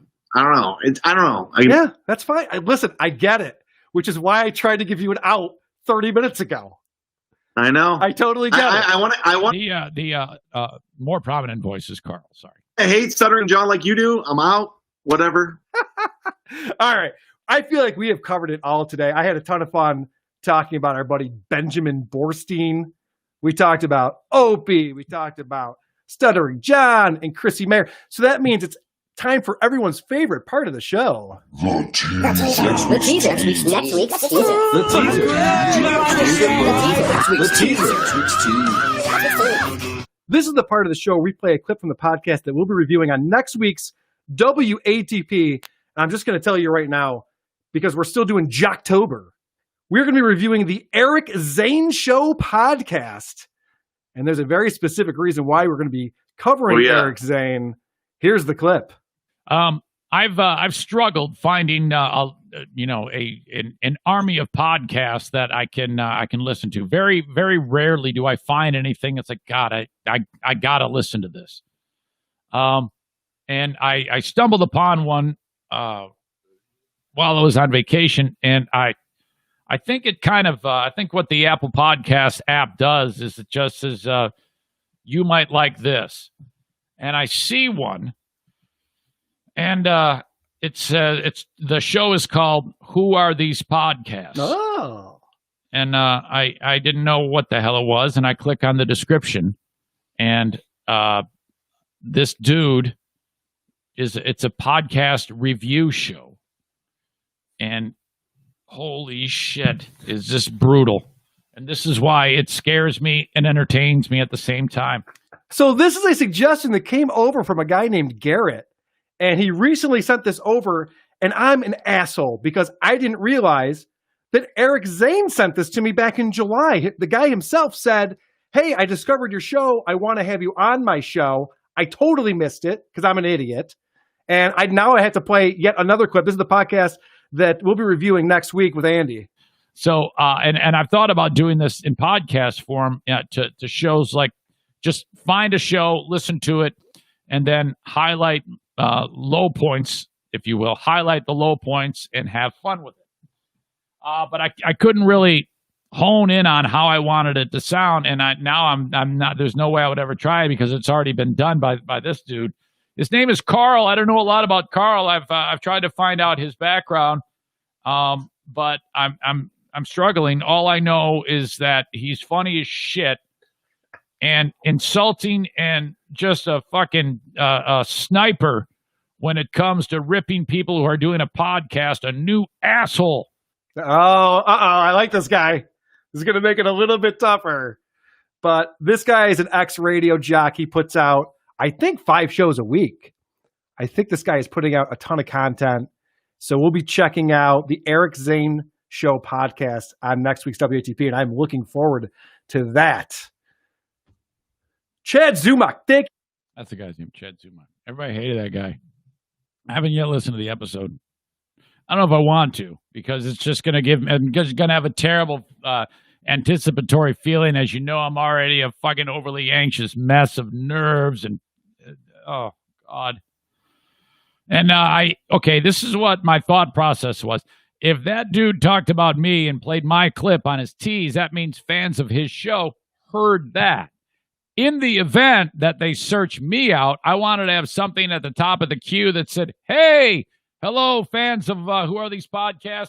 I'm the guy that Carl's going to be talking about, and I'm scared shitless. Holy fuck. So I did that because it was almost like a message directly to them saying, I'm holding out hope, but very rarely, in fact, I would say never have they ever started a show of an edition of Who Are These Podcasts and said, this is a good show. So, oh God, they're going to listen to me and they're going to rip me a new one. And so I heard from my pal Aram in Nashville, and I actually turned him on to Who Are These Podcasts when I talked about it back in July. And Aram says, hey, that's a huge breakthrough if you were going to be on WATP. Keep track of your listener numbers before and a month after to see what the uptick in listeners is. Remember, this is a podcast review show that talks about how shitty shows are. Maybe after it airs on WATP, you retell some of your best stories to lock in the new listeners. I wrote, yeah, that's the plan. I'm actually super nervous. Aram says, it's exciting. They're not going to be able to make fun of anything you don't already make fun of yourself about or do on purpose, as in roasting your own audience and advertisers. Whatever they whatever they do, it won't be close to the roasting you, Freebeer, Hot Wings, Joe, and Steve did to each other on that show. The nerves might be more because of how you are going to get more publicity, and that raises unknowns. I think you're right. Perhaps that's it. That you will easily roll with. Maybe publicly. You have a close-knit but diehard cult following currently, so you can only gain audience members from this. Well, I appreciate that. And truth be told, it really is only it really can only help me. You see, but people like me, we have really fragile, silly, ridiculous egos that, oh, fuck, I'm going to get hurt. So that's basically that does petrify me. I am not going to lie to you.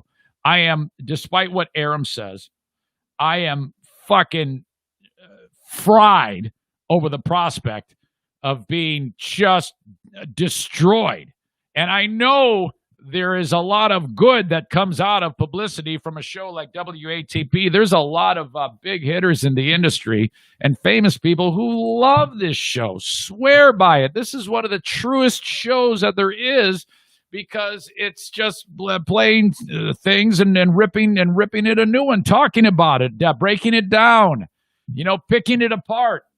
So I guess it's my turn. Once that happens to you, though, it can only make you stronger, right? That's what I'm going to roll with it because I can. I will. But oh, man, I can just imagine what they're going to do. I'm really worried as to what they're going to listen to. Is it an old show? Is it a new show? Is it what exactly are they going to park on?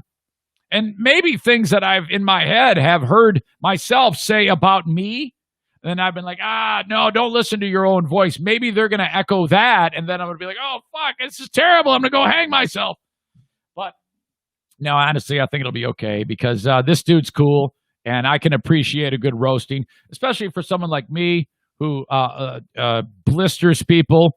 It's only right. It's only right that I get this, okay? And this guy and whoever he's with are usually very, very good at it. So I say this is important in my development to get reamed right in the butthole, like two dicks at once, okay? Go ahead and do your worst, and I'll try to enjoy it and act like I'm having a good time. I will say that I expect it to be a fun time, but I don't feel that way about how it goes when they rip on Stuttering John and Opie. It's fucking personal there. Holy shit. I don't know what happened, but Stuttering John and Opie, every single show, they let those guys have it. And man, fuck. I actually get to a point when I hear the bludgeoning that these two guys get that I start to feel like sympathy for those two. Now, and I don't have any axe to grind with anybody, but I'm curious. One of the things I would like to get Carl on the show and ask him questions about was what's making you tick that you feel like you have to keep going after those guys. Something's going on there. And I don't know, maybe it's just entertaining, or maybe it's entertaining, or it's just, I don't know, maybe it is something personal. But the whole process is just unbelievable. And the fact that I just found this podcast, and now here we sit a handful of months later, and we're going to fucking be on the show. My God. So let me just say this to the audience. When I talk about it, audience of this show, don't lash out at him in any way, shape, or form, because this is all good. This all will help the show. It's important that this happened. So I'm very, very lucky to be able to have someone talk about my show and play my show, because yeah, they're going to rip me a new one, but I still think that there's some value to new audience members who, even though in the sense of where I'm getting ripped on, there's going to be people that like it, and hopefully they'll check out the podcast. So there you go. That just hit. I was nervous all day yesterday, and then I slept on it, and then I don't feel nearly as bad today. And truth be told, talking about it with you is kind of, I'm starting to look forward to it a little. I'm just anxious to find out what the fuck they park on. These are two people that do not listen to me, and for a living, they rip podcasts a new asshole. My God. Hey, while I'm at it, if you could subscribe, rate, and review this podcast, if whatever podcast app that you listen to it on, if you could throw a a rating at me and review it in whatever way you feel. Carl likes to say, throw 5 stars at us and rip us a new one in the comments. Well, I guess that's, don't rip me a new one in the comments. Say something nice because I'm a pussy. Subscribe, rate, and review the podcast. Okay, this sign right here, which is blocked by a coffee cup, says Stella Fly. What is that? It's my job to tell you that. Stella Fly takes your small or medium-sized business or even large business and makes it so that you are appropriately using social media that anybody can use to market what it is that you do. Okay, so what you do is you go to stellafly.com and say, I don't have time to do Facebook, LinkedIn, Twitter, Instagram, whatever it is. And, all of that is beyond my reach because I'm too busy doing what I do every day and I'm spread too thin. Stellafly does that for you. If you want more information as to how they do it, go to their website, stellafly.com. Okay. For all you potheads in Michigan, if you've been growing outdoors, where we're at right now in West Michigan, frost is starting to become a thing. I hope you've done your trimmy of what you've been working so hard on. Now, I don't know shit about growing pot, but Horizon Hydroponics does, and they're the ones who teach me about everything that you do to make this a thing, okay? HorizonHydroponics.com, HORIZEN, hydroponics.com. You can shop online if you want, or any of their 4 locations on Alpine and Grand Rapids, the Growers Outlet in Byron Center, Michigan. Also, they have a store in Lansing and a store in Kalamazoo. HorizonHydroponics.com. Orders $250 and over anywhere in the United States. Free shipping. And if you use the code Zane Show at checkout, you get 10% off. Thank you. Horizon Hydroponics. BK Guns and Stuff. That is the gunsmith. That's right. I got a gunsmith on this show. If your firearm is damaged, needs to be cleaned, refurbished, customized, they even do firearms transfers. All of that is taken care of at BK Guns and Stuff. These guys are amazing. They're in a shit kicker part of Michigan, okay? This is all red state country. Send your gun to red state country to get it fixed. Anywhere in the U.S., you can get the gun to BK Guns and Stuff to be repaired, customized, or what. But you got to call first, 616-902-2447. Call Benjamin, say, hey, how does this work? He's going to give you what you need to do to get your gun to him, and then he's going to fix it, and you're going to be super happy. BK Guns and Stuff. Thank you to them. All right, now done. Again, sorry about the late start today. I feel really bad about that, but, man, things got a little weird. Slept too long. The NBA Finals are going on. I think Miami won last night. I think it's 2-1. Don't quote me on that, though, but I'm pretty sure it's 2-1. Do you remember last year there was something going on with the NBA in China? And, China is a fucking shit show. It's, there's all the human rights issues that are there. If you think about human rights issues and what we have going on in this country, well, imagine that times 100 in China. Okay, I mean, it's awful. Anybody who knows anything about that part of the world, I mean, this is a weird place to live, and you run yourself, you run a great risk if you speak out against the government. Now, imagine that in this country, if people who are protesting police brutality, if a fucking crew came into your house in the middle of the night and arrested everybody because you spoke out about that. That happens in China. Not to mention people getting killed. That's a regular thing. Human rights violations are unbelievably massive in China. This has not stopped at any one point. When it happened in the summertime, last summer, God, I forget exactly how it unfolded, but there was all sorts of dust up about the NBA playing in China. Was that this year? Before COVID? God, I can't even remember now. It's all smashed together. But all right. So while that has happened, the NBA has been buddy with China, and then Nike is buddy with China, and they've got a huge market there. So this is all trickled down, and it all falls on LeBron James. Now, LeBron James has been extremely outspoken about Black Lives Matter, and he's pissed off about all the shit going on in the world, and I can absolutely understand that. And he's been very outspoken. There's been a time when athletes don't say anything, and then they get all sorts of shit thrown at them. James is not like that, man. He's very, very vocal about all of this. Okay, but this is where it gets weird, because the game he plays is in bed with China, which their human rights violations there make the ones that go on here in this country look like a picnic. So what do? Well, if you're LeBron James, you should stand up and say, fucking China, knock it off. This is horse shit, right? Well, he hasn't.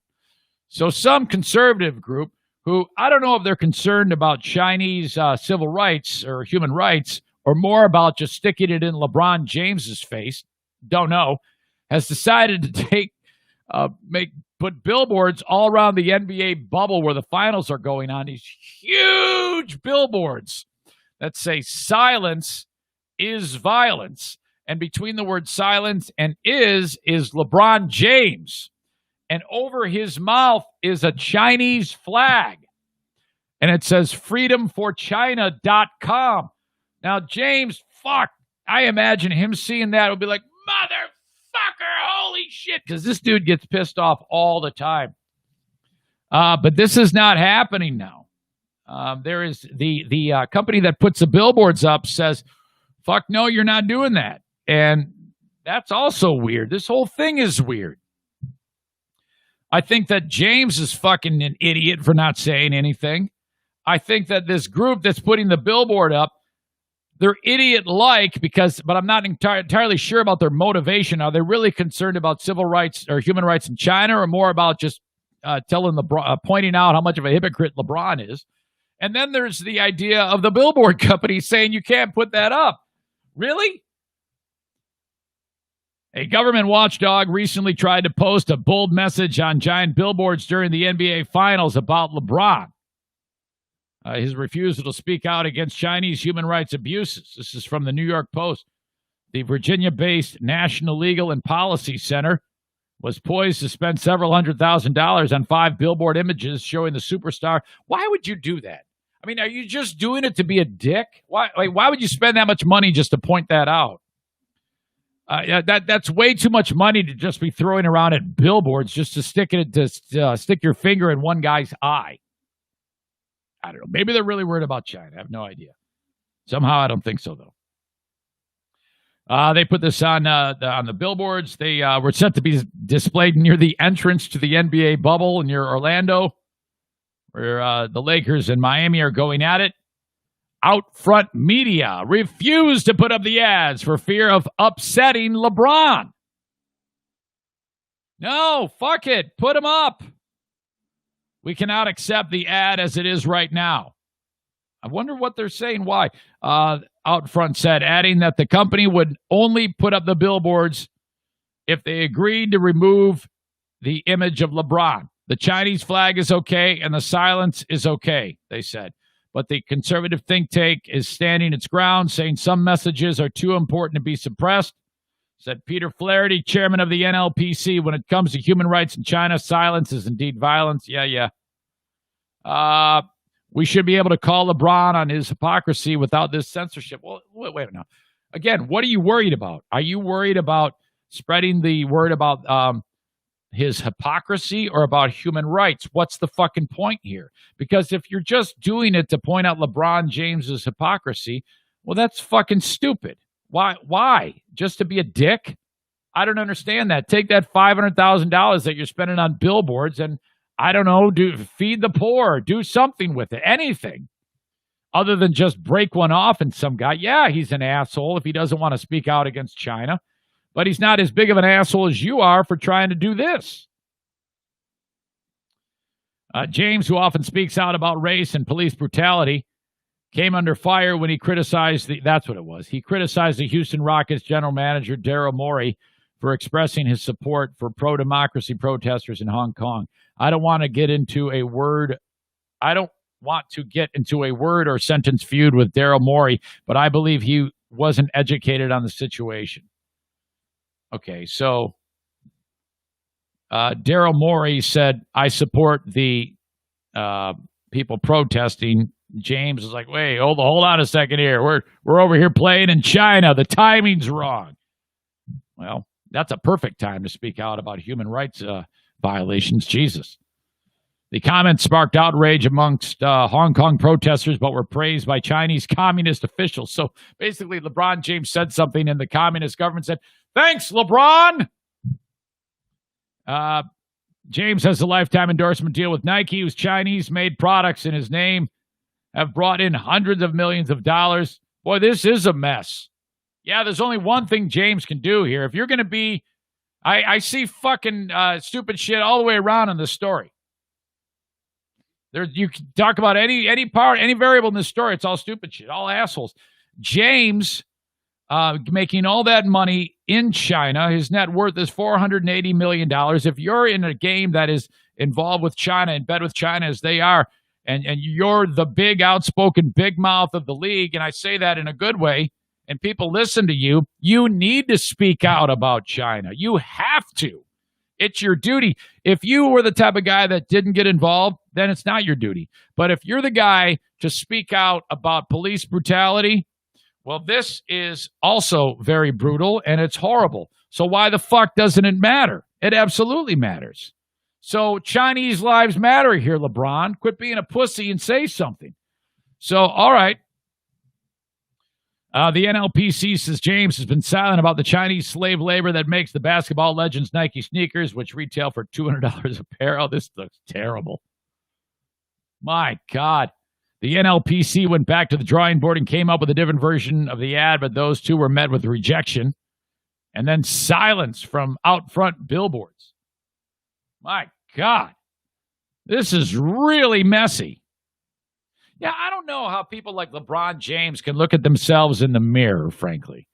I mean, if you make all this, if you say what you say about the movement going on with civil rights in America, and people do listen to you, and that's valuable, I don't discount that at all. I think it's important what he says, but you can't be quiet and ignore something on the world stage that you're kind of involved with, you know? I think that's a little weird to me. So I think if he would just be, I think he could end it all if he would actually say something about the Chinese government instead of handling it the way he does. But whatever, I'm not him. Okay, what would you do if your 5-year-old goes to school and you drop the kid off at the class and out walks a teacher, and you see a teacher that has taken their body and covered every inch of their body with tattoos, shaved head, face has tattoos all over their face, looks like a fucking character from a horror movie, and has even had that procedure done to make the white part of their eyes black. Okay? What would you do? Now, when I first read this story, I was like, well, I'd pull my kid out of the class, and I wouldn't want anything to do with that. And then I thought about it, and I said, you know, I think I'd wait. And if the teacher seemed to have all of the pleasant things that a kindergarten teacher should have, I think I would encourage my kid to relax and go to the class. And the teacher makes the point that, look, if your kid is ready for me, they're learning about, differences and how people are, and I mean that it's seriously living the lesson of everybody's different, and you can't judge a book by its cover, all that shit, all those morals to the story type of thing. You can actually do this with this teacher. Well, everybody freaked. Nobody did that. Everybody hated the guy, and now he can't teach kindergarten, and that's fucking terrible. Because I think it'd be pretty funny to have this guy teaching. He's reading The Happy Scrappy Puppy to the kids, and he looks like, you got to see this guy. I wish I could show you right this second. As always, I will link up everything that I talk about in the podcast and the show notes, and put it at in the news of ericzaneshow.com. But this guy is he made up, and he has, seriously, some serious work done. School teacher article from CNN, whose body, face, and tongue are covered in tattoos, and who's had the whites of his eyes surgically turned black, said he was prevented from teaching at a French kindergarten after a parent complained that he scared their child. Well, tough shit. You just explain to them. Say, yes, well, this is Mr. So-and-so. Yeah, isn't that cool? He's had this done. It's okay, though, because he's just like you and me. Now get your ass in there and quit being a pussy, and it's going to be okay. And after day one, they're fine with Mr. So-and-so. Okay? The teacher is Sylvain Helene. 35-year-old teacher, still teaches children. They like moved him to the first grade class. That's it. What? And said that after an initial shock when they see him for the first time, the students see past his appearance. This is great. I mean, this is what happens with Patriot Nick. Every time a child sees him, they're like, "Oh no, fuck!" And then they talk to him and realize he's harmless and sweet and adorable, and they go, "Oh God, but that beard, shit, fuck, oh no!" And then they realize that he's super great, so it's okay.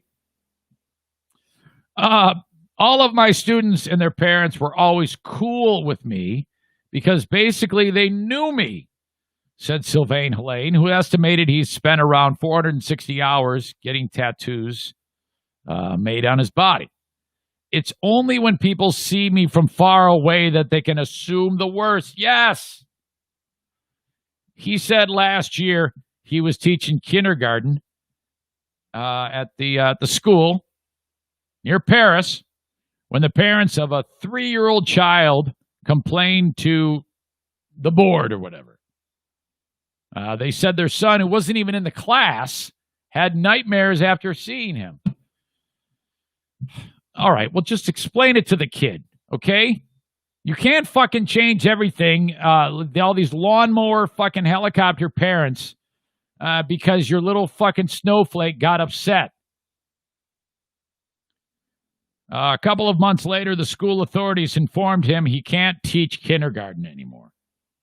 I think the decision they took was quite sad, said Helene. A spokesman for the local board said an agreement was reached with Helene to move him away from teaching kindergarten. Now, fuck that. Sue these guys, man. Pupils under 6 could be frightened by his appearance, so they put him with first graders, 6-year-olds. Like, that's going to make the difference. Despite the setbacks, Helene said he would stick with his chosen career. I'm a primary school teacher. I love my job. Yes, this is exactly what you want in a teacher. This teaches a lesson the second those kids come in the door. You're not crippling the kids. When the kids come in and you say, yeah, I'm so-and-so, and you're probably wondering, oh my gosh, what is up with me? Well, I'm here to tell you that. And then they just make a whole day of it, explaining it and then reducing that stigma. Why am I making so much sense here? Why is this so simple? Normally, I don't make sense in these in something like this. I might just be like, fuck that guy. But no, I absolutely love this guy. He said he started getting tattoos at the age of 27 while teaching at a private school in London. I'm just impressed that he's able to keep the job in Paris. Can you imagine if somebody here in the United States did this? Oh, my God, all of us pussies, we'd be so offended and hurt. Oh, it would be terrible. Especially in some of these communities that are around here where I live, all these hill jacks, all these fucking knuckle draggers, they kill the guy. Fucking A. He said he started getting tattoos, like I said, age of 27. It's just been nonstop. I mean, again, I don't understand a bit of this, why anybody would ever want to do this, but who gives a shit? He did it, and I'm sure he's really good at his job. You know he's a great teacher if they kept him on. He said he hoped to show his pupils that they should accept people who are different from the norm. Quote, maybe when they are adults, they'll be less racist and less homophobic and more open-minded. My God, what a sentence. What a thing to say. This is absolutely perfect. I'm just happy they didn't kick him out of the school. I feel bad that the one kid is complained and the asshole parents are crippling their fucking kid by complaining about this guy. I would love to get this guy on the show. That would be nice. Careful what you wish for, Eric. Might be a self-fulfilling prophecy or some shit like that. Next thing you know, you'll be getting the tattoos. Okay. One more time for Patreon. Again, when this show ends, I do another podcast each and every day. All right? And that is called the Patreon bonus. My podcast on Patreon costs you $5 or $10 a month. I give you a lot. I do that on purpose. I try to add more to it as much as possible and not charge you any more for that. There are no ads in that. It is driven by your almighty dollar, and I really am appreciative of that. It helps keep the lights on for this show. That's the only way I'm able to do what I'm able to do every day, and that is a blessed job where I can sit here and talk to you and Carl. So thank you for that. Cameo.com slash Eric Zane. If you think it's worth anything, if you don't, fucking just listen to this. That's fine. I don't care. TC Paintball. We haven't yet planned the next one, but it's going to be as awesome as ever. We're already talking about the possibility of lights outside. Okay? Can you imagine if it snows like crazy and we're doing paintball outside in the dark with the lights on us and the snow? It'll be like a scene from fucking Inception. We get on skis and we're shooting each other. Dreams come true of warfare at TC Paintball. You know what we didn't do while we were at TC Paintball this weekend was the Battle Royale, where professional paintball player Rick and owner takes on my whole group. It would have been 40-on-1. Man, he's beaten us before when it's like 25-on-1, but I don't know. Lately, we've had Rick's number. TCPaintballGR.com. Schedule an event for your office, your friends, your family, whatever it may be. We had little kids playing with us. We had big kids playing with us. It doesn't matter, man. You can armor up if you're worried about getting hit. Doesn't hurt that bad. The only thing I recommend is definitely getting the gloves. The gloves have like plastic over the fingers. Those hand hits hurt when you're doing paintball, man. But, man, is it a great time. TCPaintballGR.com. I tell you, this is the ideal socially distant activity because you're trying to stay away from each other. You're wearing a mask. You're outside. It's awesome. TCPaintballGR.com. Book a party with Rick. It's time to get in shape with F45 Byron Center. F45, it's a 45-minute workout. They start on the top of the hour all day long. It's in Byron Center, Michigan, F45training.com/Byron Center. Training.com/Byron Center. I link it up at ericzaneshow.com. When you go to their website, you click free trial, and you can try 7 days free. It's a great workout, man. You're moving from station to station. You do the ropes things, moving those heavy ropes. Then the next thing you know, you're doing some type of pull up with the straps. You know, all this stuff would make for like a great sex dungeon too, by the way. And it's just awesome. F45 training. Train every day in a group setting with a personal touch. Okay, and if you're you get a special discount. They call it like the hero discount. If you're any one of these groups, first responders, we're talking EMT, paramedic, fire, cop, military, hospital. When I say hospital, I mean person who cleans the room or neurophysician, okay? You work in a hospital, you're a first responder. Teachers are included in that. All special savings for you. F45training.com/Byron Center. I know one of the things Carl's going to make fun of me about is the amount of sponsors. But look, Carl, you got to understand. This is what I do for a living, okay? These people pay me, so fuck off. All right. Kent County Health Department, they're last but not least on the show. They're reminding you to get your vaccination for measles, mumps, rubella, whooping cough, pertussis, meningitis, HPV. My God, there's a long list of shit that's going to make your kids sick. So, get it done. Unless you're one of those anti-vaccine dicks. Get a flu shot, too. The Kent County Health Department. I mean, I'm really punchy today. AccessKent.com what is it again?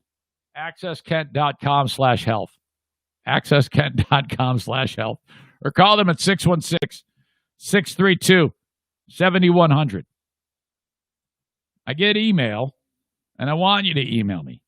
Eric at ericzaneshow.com. I'm going to get to a show code email. Let's see here. Chris says, I think Dick Duran went on to coach in Buffalo, but Dick Duran was an interim coach of the Lions. Anyway, what a bleak stat. says Chris. Let's see. Emailer Tim, I'm going to read it. You'll hear nothing but silence. I have to pre-read it because he hasn't sent me an email with a worthy joke since email began. So give me 5 seconds to read this.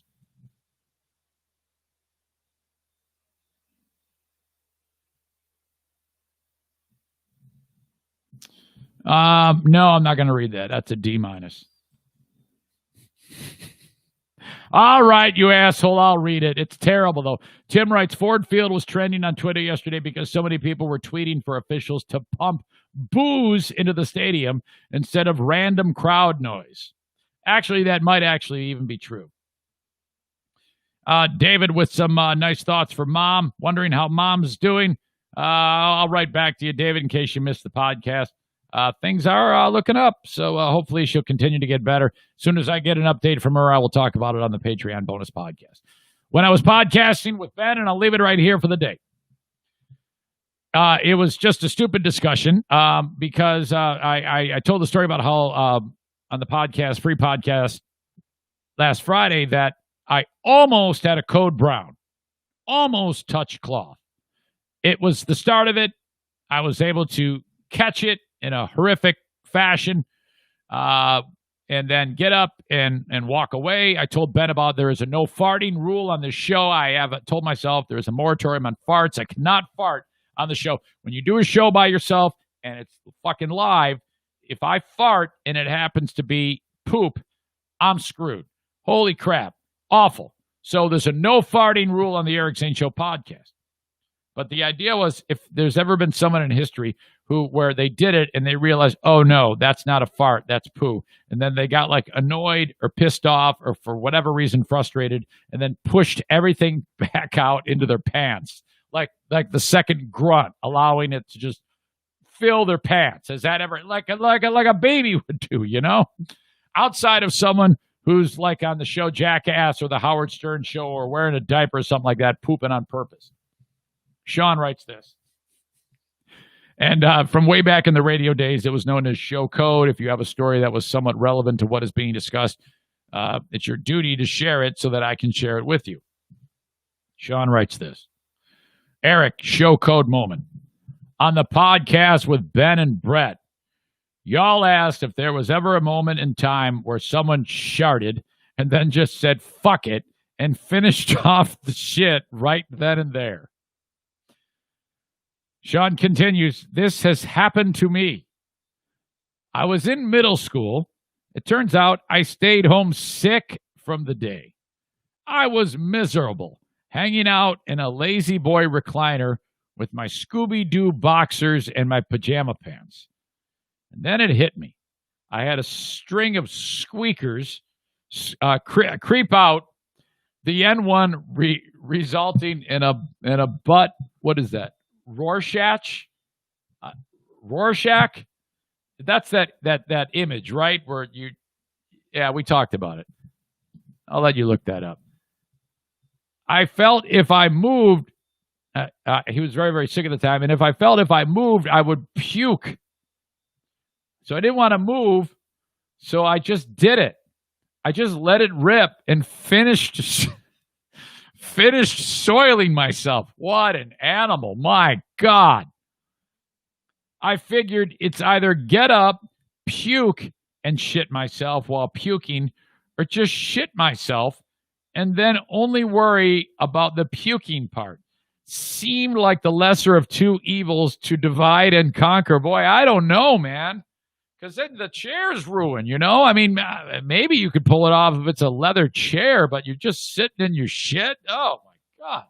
And then for how long do you wait? You got to actually, you know, and it's not like when a baby has a diaper on, you know, that holds it there. I mean, this is just shit bouncing around like a fucking horse's ball sack hanging on onto the underside of your underwear like that. I mean, that is just a fucking disgusting, horrible thing to even consider that you ever put yourself through. Jesus. What the hell is that? You're a sick fuck.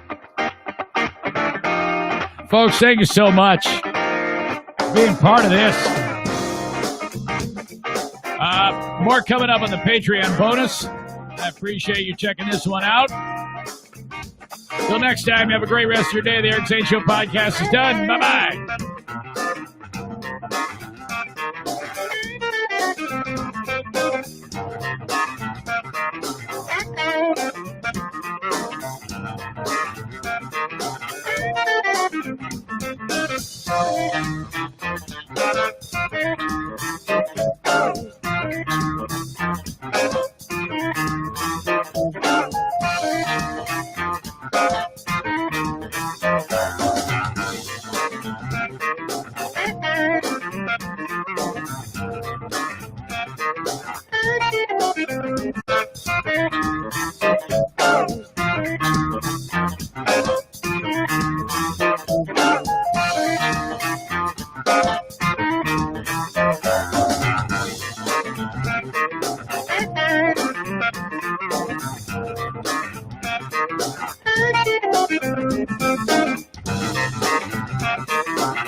Thank you.